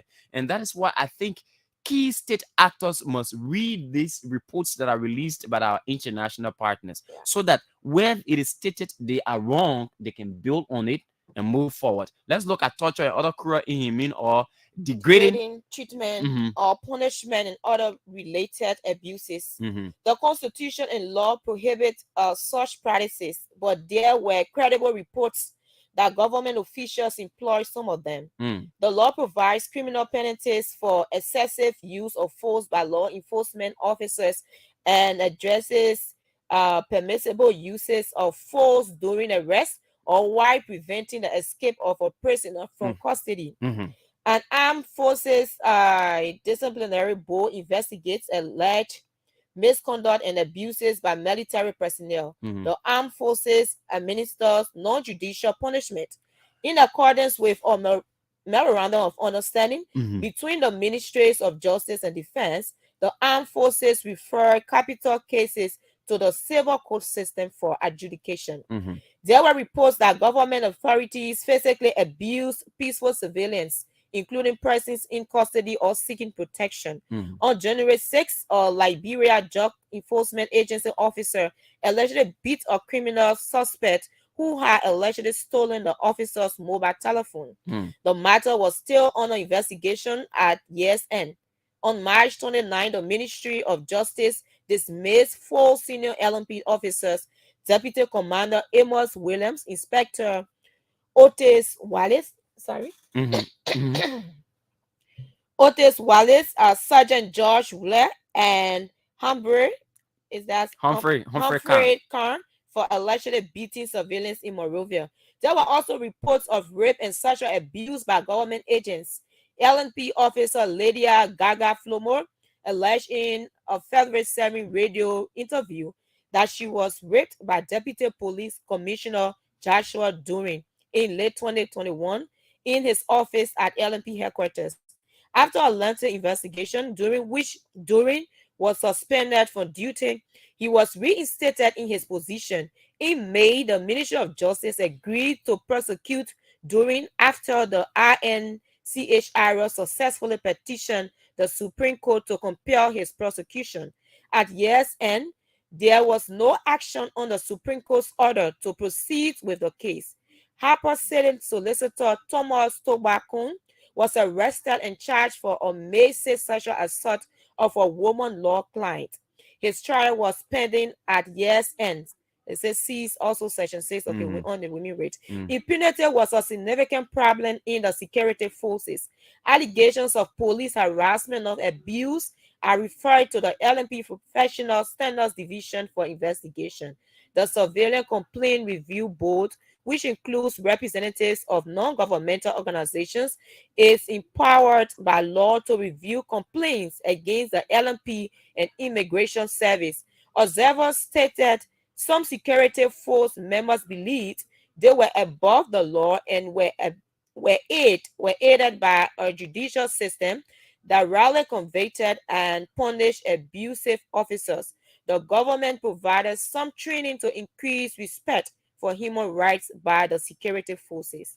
Okay, so on the issue of torture and other cruel, inhumane or degrading treatment or punishment or other related abuses, you remember now in Broadville, these officers went to an entertainment center and there was a fracas there, and they decided to beat their victim, and that has been recorded by the U.S. State Department Human Rights Report, and these officers actually were stripped of their positions and they were taken away from the LMP, which I believe are good steps. You know, whenever these violations are done, and the reason why some of these reports are coming up is because predominantly the LMP or state security actors, there's one government parastatus, or let's say the AFL, has been very, very much key on the conduct of its officers.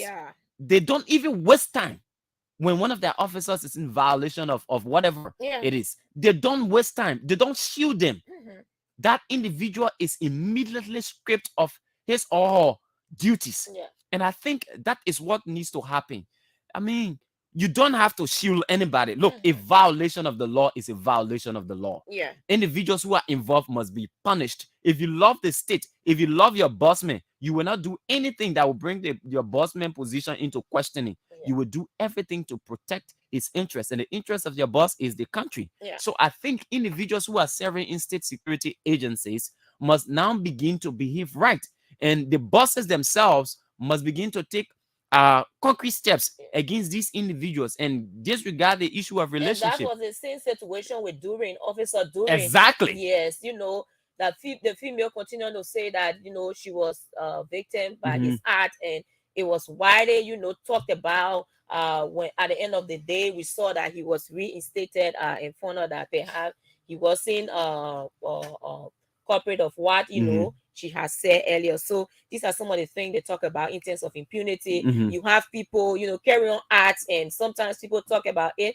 At the end of the day, those people are seen on the job. They are seen going back to those positions, and like all of the article or the section we read talks about yes, and at the yes end there was still the man stay in your position, and waiting trial, and that's the issue of impunity.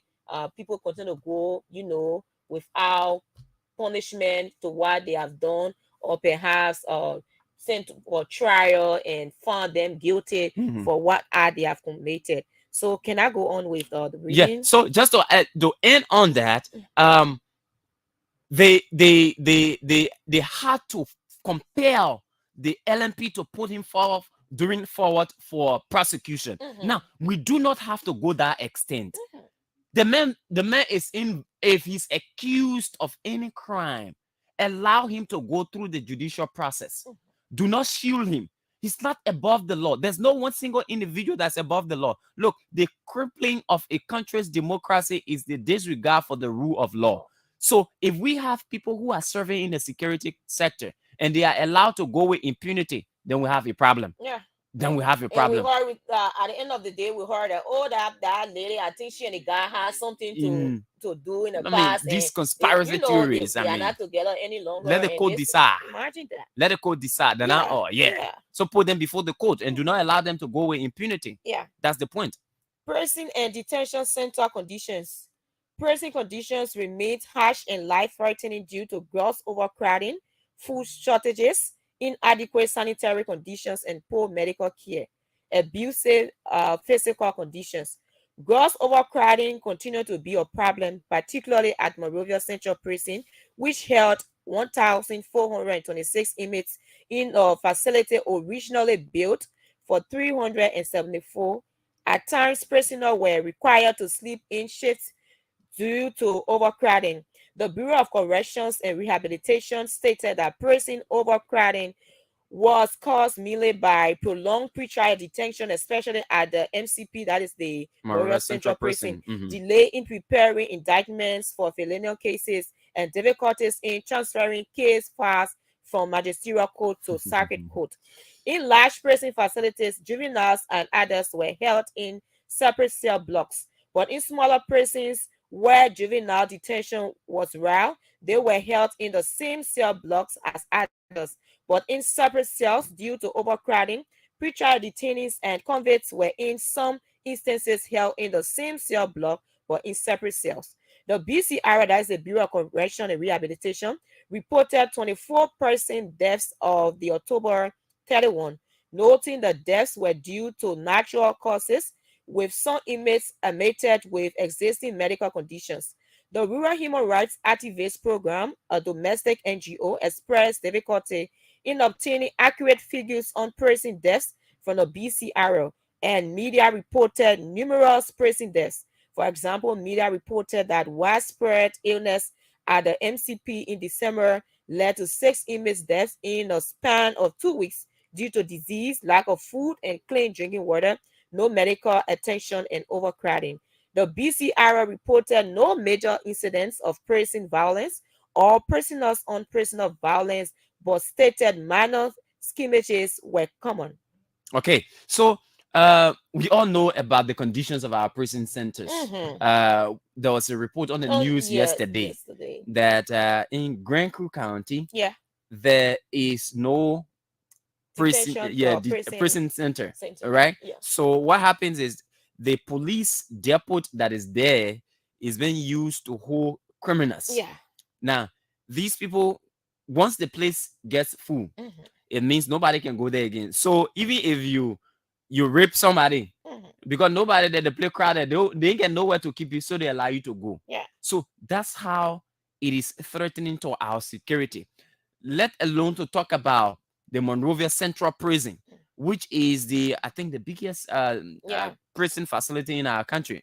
I stand to be corrected. Now, that center was built for 300 people. Yeah, 374. Now we get 1,000. over 1,000 plus there. So nobody needs to tell you about the kind of health hazard opposed to those who are there.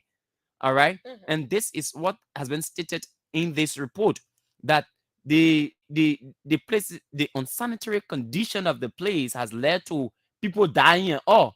So I mean, these are existing problems. These have existed for a while now. So is it that we don't have individuals who have solutions to these problems? Or is it that we are short of resources that these problems cannot be addressed? Because we can have one situation from year 1 to year 5. We still get the same situation. There must be improvements. What can we do to improve these facilities? Is there a need for expansion so that these facilities do not, get overcrowded as we see? Now, then it talks about the issue of pre-trial detainees. Yeah. Dennise, the court has to be very, I don't know why cases are delayed.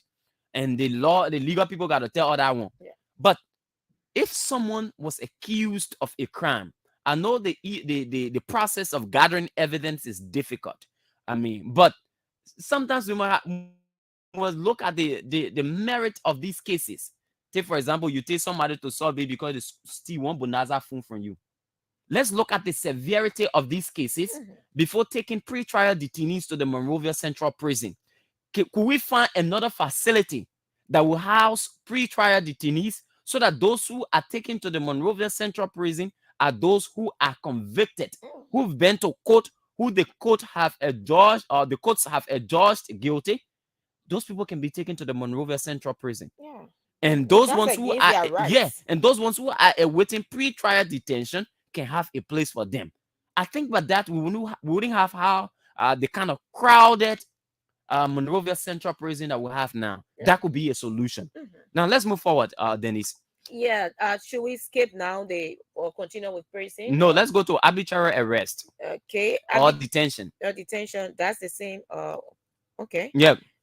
There's a portion I talk about the president's executive order, but I go to the arbitrary arrest or detention. The Constitution law prohibits arbitrary arrest and detention and provide for the right of any person to challenge the lawfulness of his or her arrest or detention in court.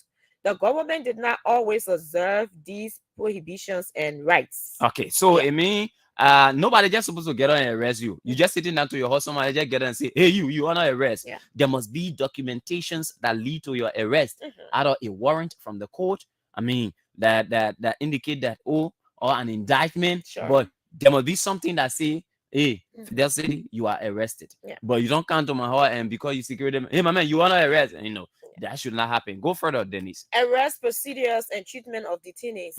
In general, police must have warrants issued by a magistrate to make arrests. The law allows for arrest without a warrant if the necessary paperwork is filed immediately afterwards for review by the appropriate authority. Nonetheless, arrests often were made without judicial authorization, and warrants were sometimes issued without sufficient evidence. The law provides that authorities arraign or release detainees within 48 hours. Detainees generally were informed of the charges against them upon arrest, but not always brought before a judge for arraignment within 48 hours. The law also provides that once arraigned, a criminal defendant must be indicted no later than the next succeeding term of court after arrest. If the indicted defendant is not tried within the next succeeding court term and no cause is given, the case against the defendant must be dismissed. Nevertheless, cases were rarely dismissed on either ground, making this one of the most frequent abuses of the law. Approximately 60% of pretrial detainees, especially those held by felonious offenses, were detained for more than 2 terms of court without a hearing. According to the INCHR, or detainees' access to a hearing before a judge sometimes depend on whether there was a functional court or available transportation in the area. The INCHR further stated some jurisdictions occasionally lacked both a prosecutor and a public defender, and the magistrate judge proceeded without them. Additionally, some magistrates solicited money from complaints to transport the accused or convicted to detention. Detainees have the right to prompt access to counsel, visits from family members, and if indigent, an attorney provided for the state in criminal case. The National Public Defender Office was short-staffed and faced logistical constraints that hinder visits to rural courts. 2 domestic NGOs also provided legal assistance to some indigent defendants. So should I continue? Okay, no. Let's So, break that down. So our go to another aspect. Yeah, we'll skip that. Let's go. But the arrest and treatment of detainees, and in Liberia, like we said, the procedure for arresting people is that there must be a warrant. Yeah. In instances where you've committed some kind of serious crime, a warrant is not needed. You can be arrested and later you are told the reason for which you were arrested. Yeah. All right. But according to this report, that was not happening. People were arrested. They were not told the That reason. is not common in our society. Let's come and say you are under arrest. arrest. They take you sometimes because people don't know the law. So Yes. you cannot defend yourself. You can defend yourself. Something that you don't know about. So they carry you there. So besides that, you are held in detention for more than 48 hours. Without them taking you to court. And so, like we're talking about pre-trial detainees, that's why you have the plenty number of pre-trial detainees, because they just arrest you and then they keep you. Yeah. Without telling you what you did, without taking you before a court. And in fact, if you were arrested and even told the crime you committed, the law say you must be tried within a certain statutory period. 2 terms of court. After 2 terms of court, if you are not brought before a court, they should release you. But this report is stating that that is not done. Even after 2 terms of court, people are still held. People who are there to 2 years. 2 years. They not even know how court. They not even know how court how's looking. That is how bad it is. That is how bad it is. And I think this has to be corrected.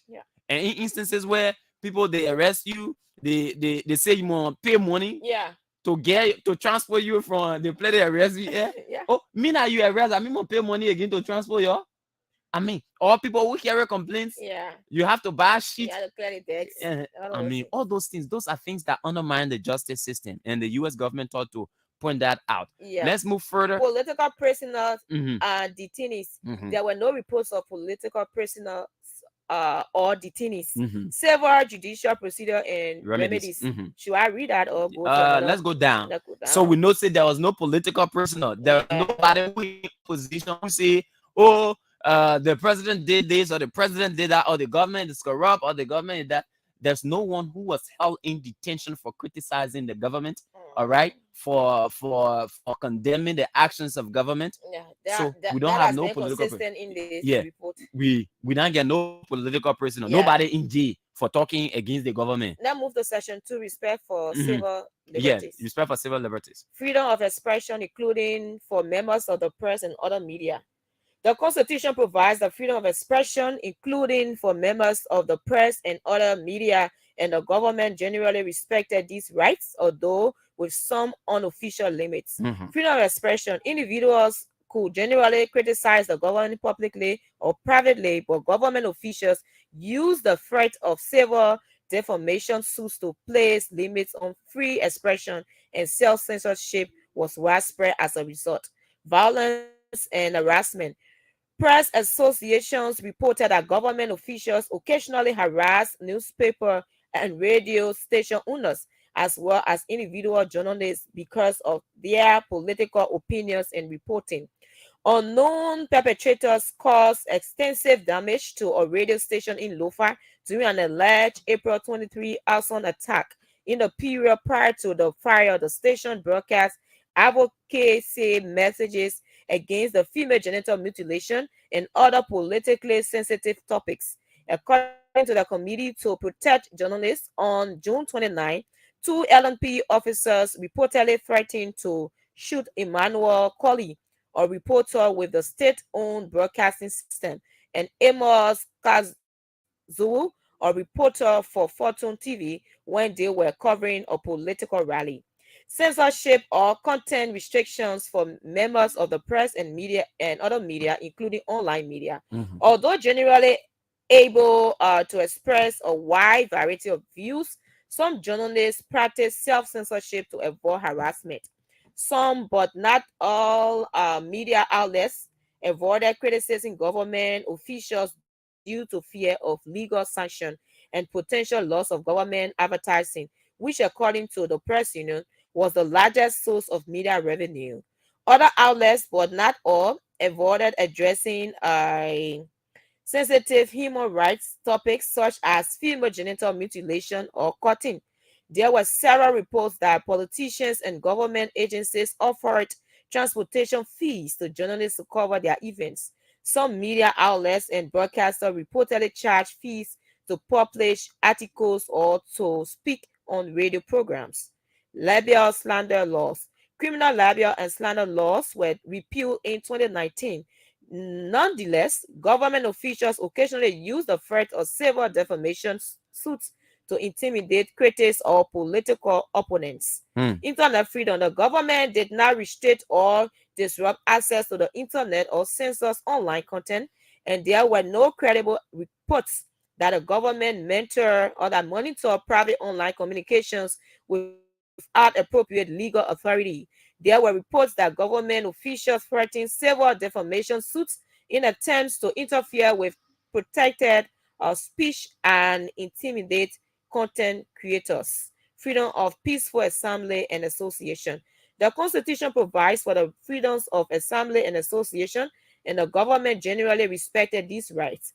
Freedom of peaceful assembly. A variety of civil society groups conducted demonstrations throughout the year, including outside the legislature and the foreign ministry. On January 8, LNP officers fired tear gas to disperse a political opposition demonstration.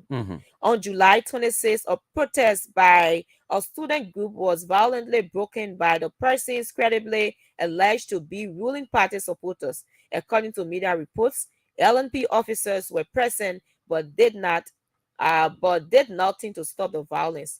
Freedom of relation. Okay, can we go further? When it comes to respect for civil liberties, I think the government has done well in that regard. With this report, nobody hammering anybody.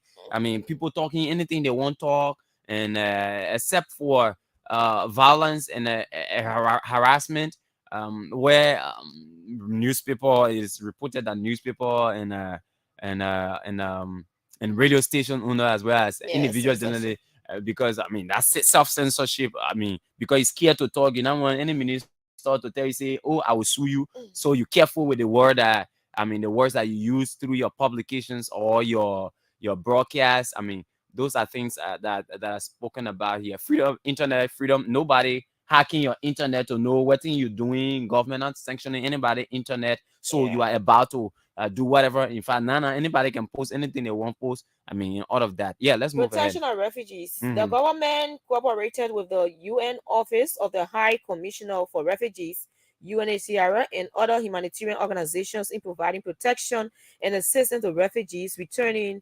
refugees or asylum seekers, as well as other persons of concern.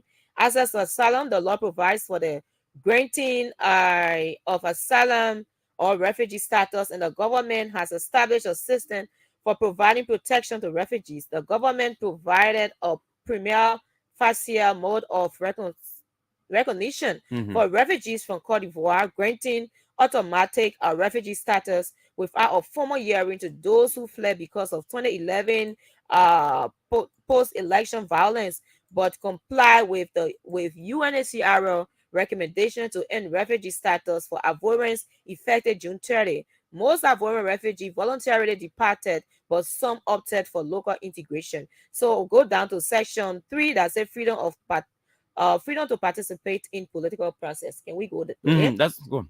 The Constitution and law provides. And sorry, Dennise, but Yeah. that is very key. Yeah. I mean, as we move to elections, we've not read it yet to you, but if there is something that resembles trampling on political freedom, then the government has to do something. But let's go and hear what the Constitution and law provides citizens the ability to choose their government in free and fair periodic elections held by secret ballot and based on universal and equal suffrage. Elections and political participation. Recent elections. On June 28th, the country conducted a by-election to fill a vacant Senate seat in Lofa County. Election observers characterized the election as free, fair, and largely peaceful. The country last held presidential elections in 2017 after lengthy legal challenges to first-round results. George Weah won the presidential runoff in a process deemed free and fair. Deemed free and fair. Political parties and political participation. There were instances of violence against opposition leaders and candidates during the year. For example, media reported that on June 27, a vehicle belonging to opposition political figure Yeke Koluba was attacked and damaged while he was campaigning, and that the attack occurred in the presence of the LNP officers who reportedly did not intervene. Prior to the June 28th Senate by-election, the National Elections Commission attempted to exclude opposition United Party and all Liberian Party candidates from participation. After a Supreme Court ruling, the candidates were allowed to participate in the polling. The government created and granted government positions to members and sympathizers of the ruling party as a reward for or benefit of party affiliation rather than based on qualification or experience. On occasion, the legislative branch resisted the pattern. For example, in September, the Senate rejected Darlington Conley, the presidential nominee for managing director of the Rabos International Airport, whom the Senate found to be unqualified. Okay, so the government has to step up in this direction. No, now these are reports under the government of Liberia. You may not guide or instruct your supporters to attack opposition figures.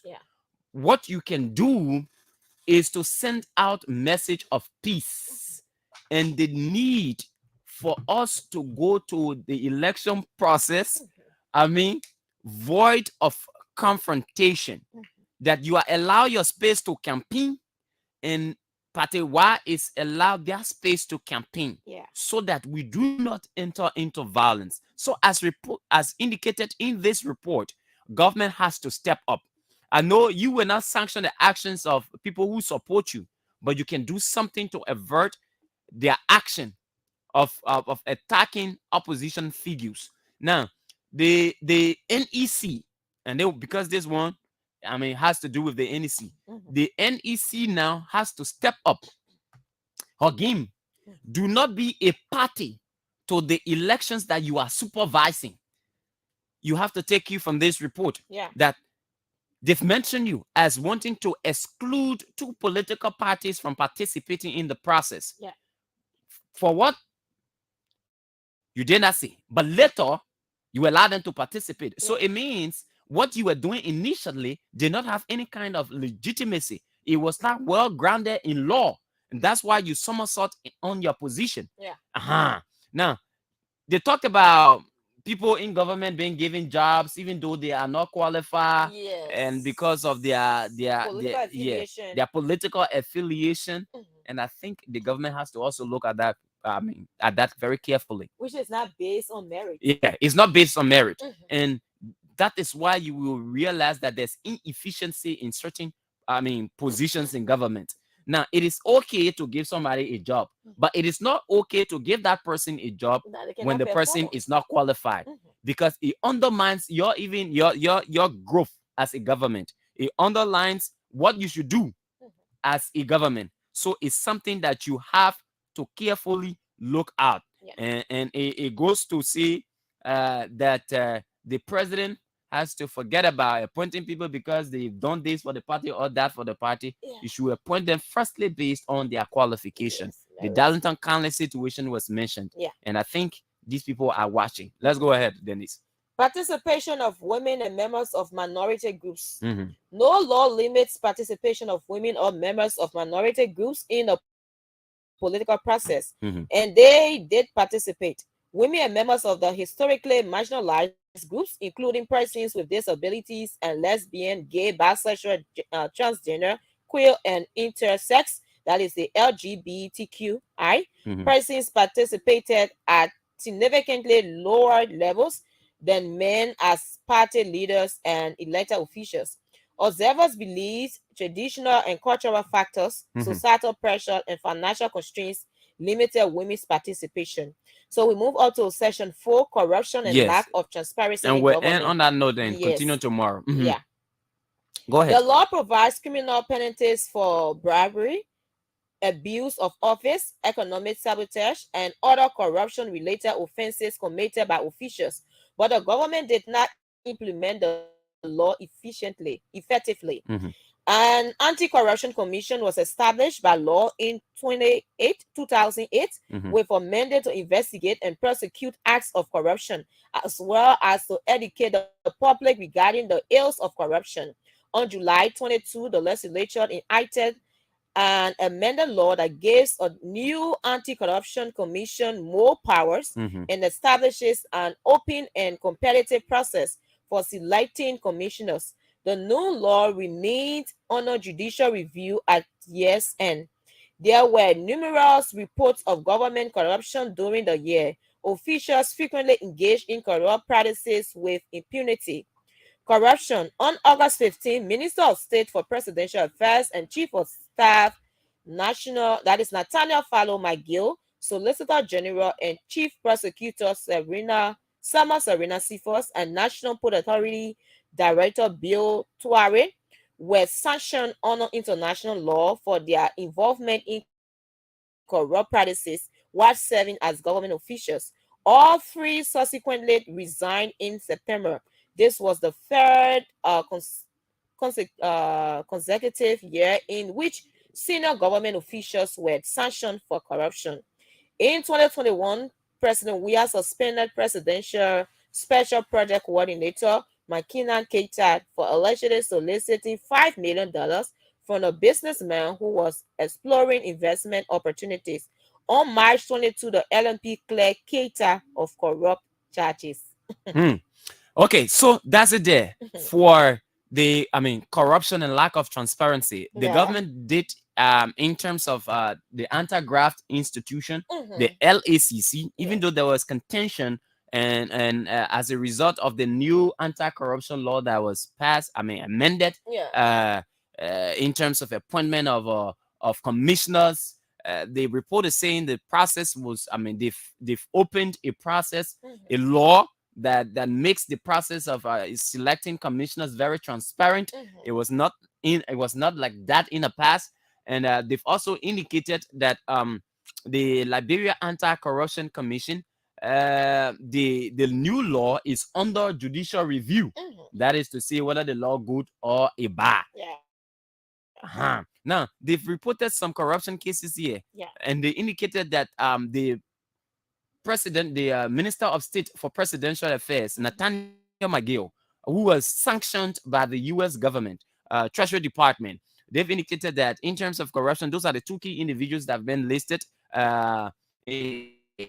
Nathaniel Fallow McGill and Solicitor General Serena Cephas, who ironically was the chief prosecutor of Liberia. He was sanctioned by the U.S. government, as including the head of the National Port Authority, Bill Tuare. Bill Tuare was also sanctioned. And this, they believe, is part of their fight against corruption. Now, they believe that the government has not done much in terms of the fight against corruption. And they believe that the government must exert effort. We are clearly saying the government must exert effort to ensure that these news. Look, let me tell you something, Dennise. And this is what affects us as a country. when foreign governments, when international institutions do not trust our government to give us money, these news affect us. Now, why is it important to prosecute individuals that are deemed corrupt or investigate them? I believe that individuals who are accused of corruption must be investigated and placed before the courts. There shouldn't just be widespread news of, oh, Mr. X stole this, Mr. Y stole it, without tangible evidence to prove. Look, Dennise, is a hard thing when Dennise Nimpson is in public position and somebody just come out and say Dennise is corrupt without even an iota of evidence that Dennise is corrupt. Dennise must be arraigned before a court to prosecute her, to prove that the allegations against her are true. Because without that, you place her before the galatoire in a court of public opinion for persecution. Not prosecution again, for persecution, for them to kill her. You say, let place her to the public because you have not investigated her, you have not prosecuted her, you have not taken her before a court to either vindicate her or to prosecute her or vindicate her. That is not done. So it's difficult. And I think this is what the government has to work on. That when public officials are accused, we don't just leave the allegations like that. You take them before the court, let the court prove whether that true the people here stole or the dynasty. Because if you leave it like that, their reputations are at stake. And that's why there's this saying that our government, when it comes to national duty, it should be void of friendship and family, family connection. Because no matter what, if that person is guilty, if that person does something that is not in the interest of the country, there's a need that you prosecute that person. Exactly. And by not looking at that, you need to ensure that that person is prosecuted to serve as a deterrent for who be perpetrators. Exactly. But if you keep that person and, perhaps because of some connection, there will always be instances of such in our society. It's a shame, that we will always, as a sovereign nation, will have others to come to do our work. The work that the government or whosoever should be doing. You have other countries coming to work to tell us that someone is corrupt, someone is doing this, and we abide by that. Why can't we take those actions to ensure that our country becomes better? If we see people are proceeding in a way that they are proceeding, that is not wrong, it is good enough that you take on the step, prosecute them, ensure that they stop so that others cannot follow. But you cannot leave them like that, and when others see that, the system becomes rotten because people will always take advantage of that. They will feel that perhaps you are not prosecuting this person because there's this link, there's this connection. So myself will do that, and if I do that, I can build on someone, I can lean on someone, and then I will be left scot-free, which is wrong, and we cannot proceed like that in our country when we talk about development. So this is actually something that the government needs to look into, and that's bring to mind the situation at the University of Liberia campus that happened with the former Solicitor and Solicitor General Serena Cephas. It is because he's fallen in this category, right? And nothing has been done about it. He has not gone before the court. Yes, he's not been prosecuted. No one knows whether he's actually guilty of what he has been sanctioned for by the U.S. Treasury Department, whether it is true, in terms of our own laws here in Liberia, whether there are those evidence that are provided before the court and he's been charged for that, or if he's vindicated, from that. So it leads to the public, and you have now the students taking action and continue, to do that, which of course it is wrong. And that leads to violence in the society, that leads to insecurity, and the issue of development. No one wants to come to a country that they feel that there's corruption, there's violence and all of that. So the need for government to work, it is important, and government need to look at this, and the government is seeking second term. And if you are seeking second term, these are things I need to put into place. These are measures that I need to take. And if you will come back for the second term, these are things that I need to ensure that it doesn't work if you want growth and development in the nation. Exactly. So to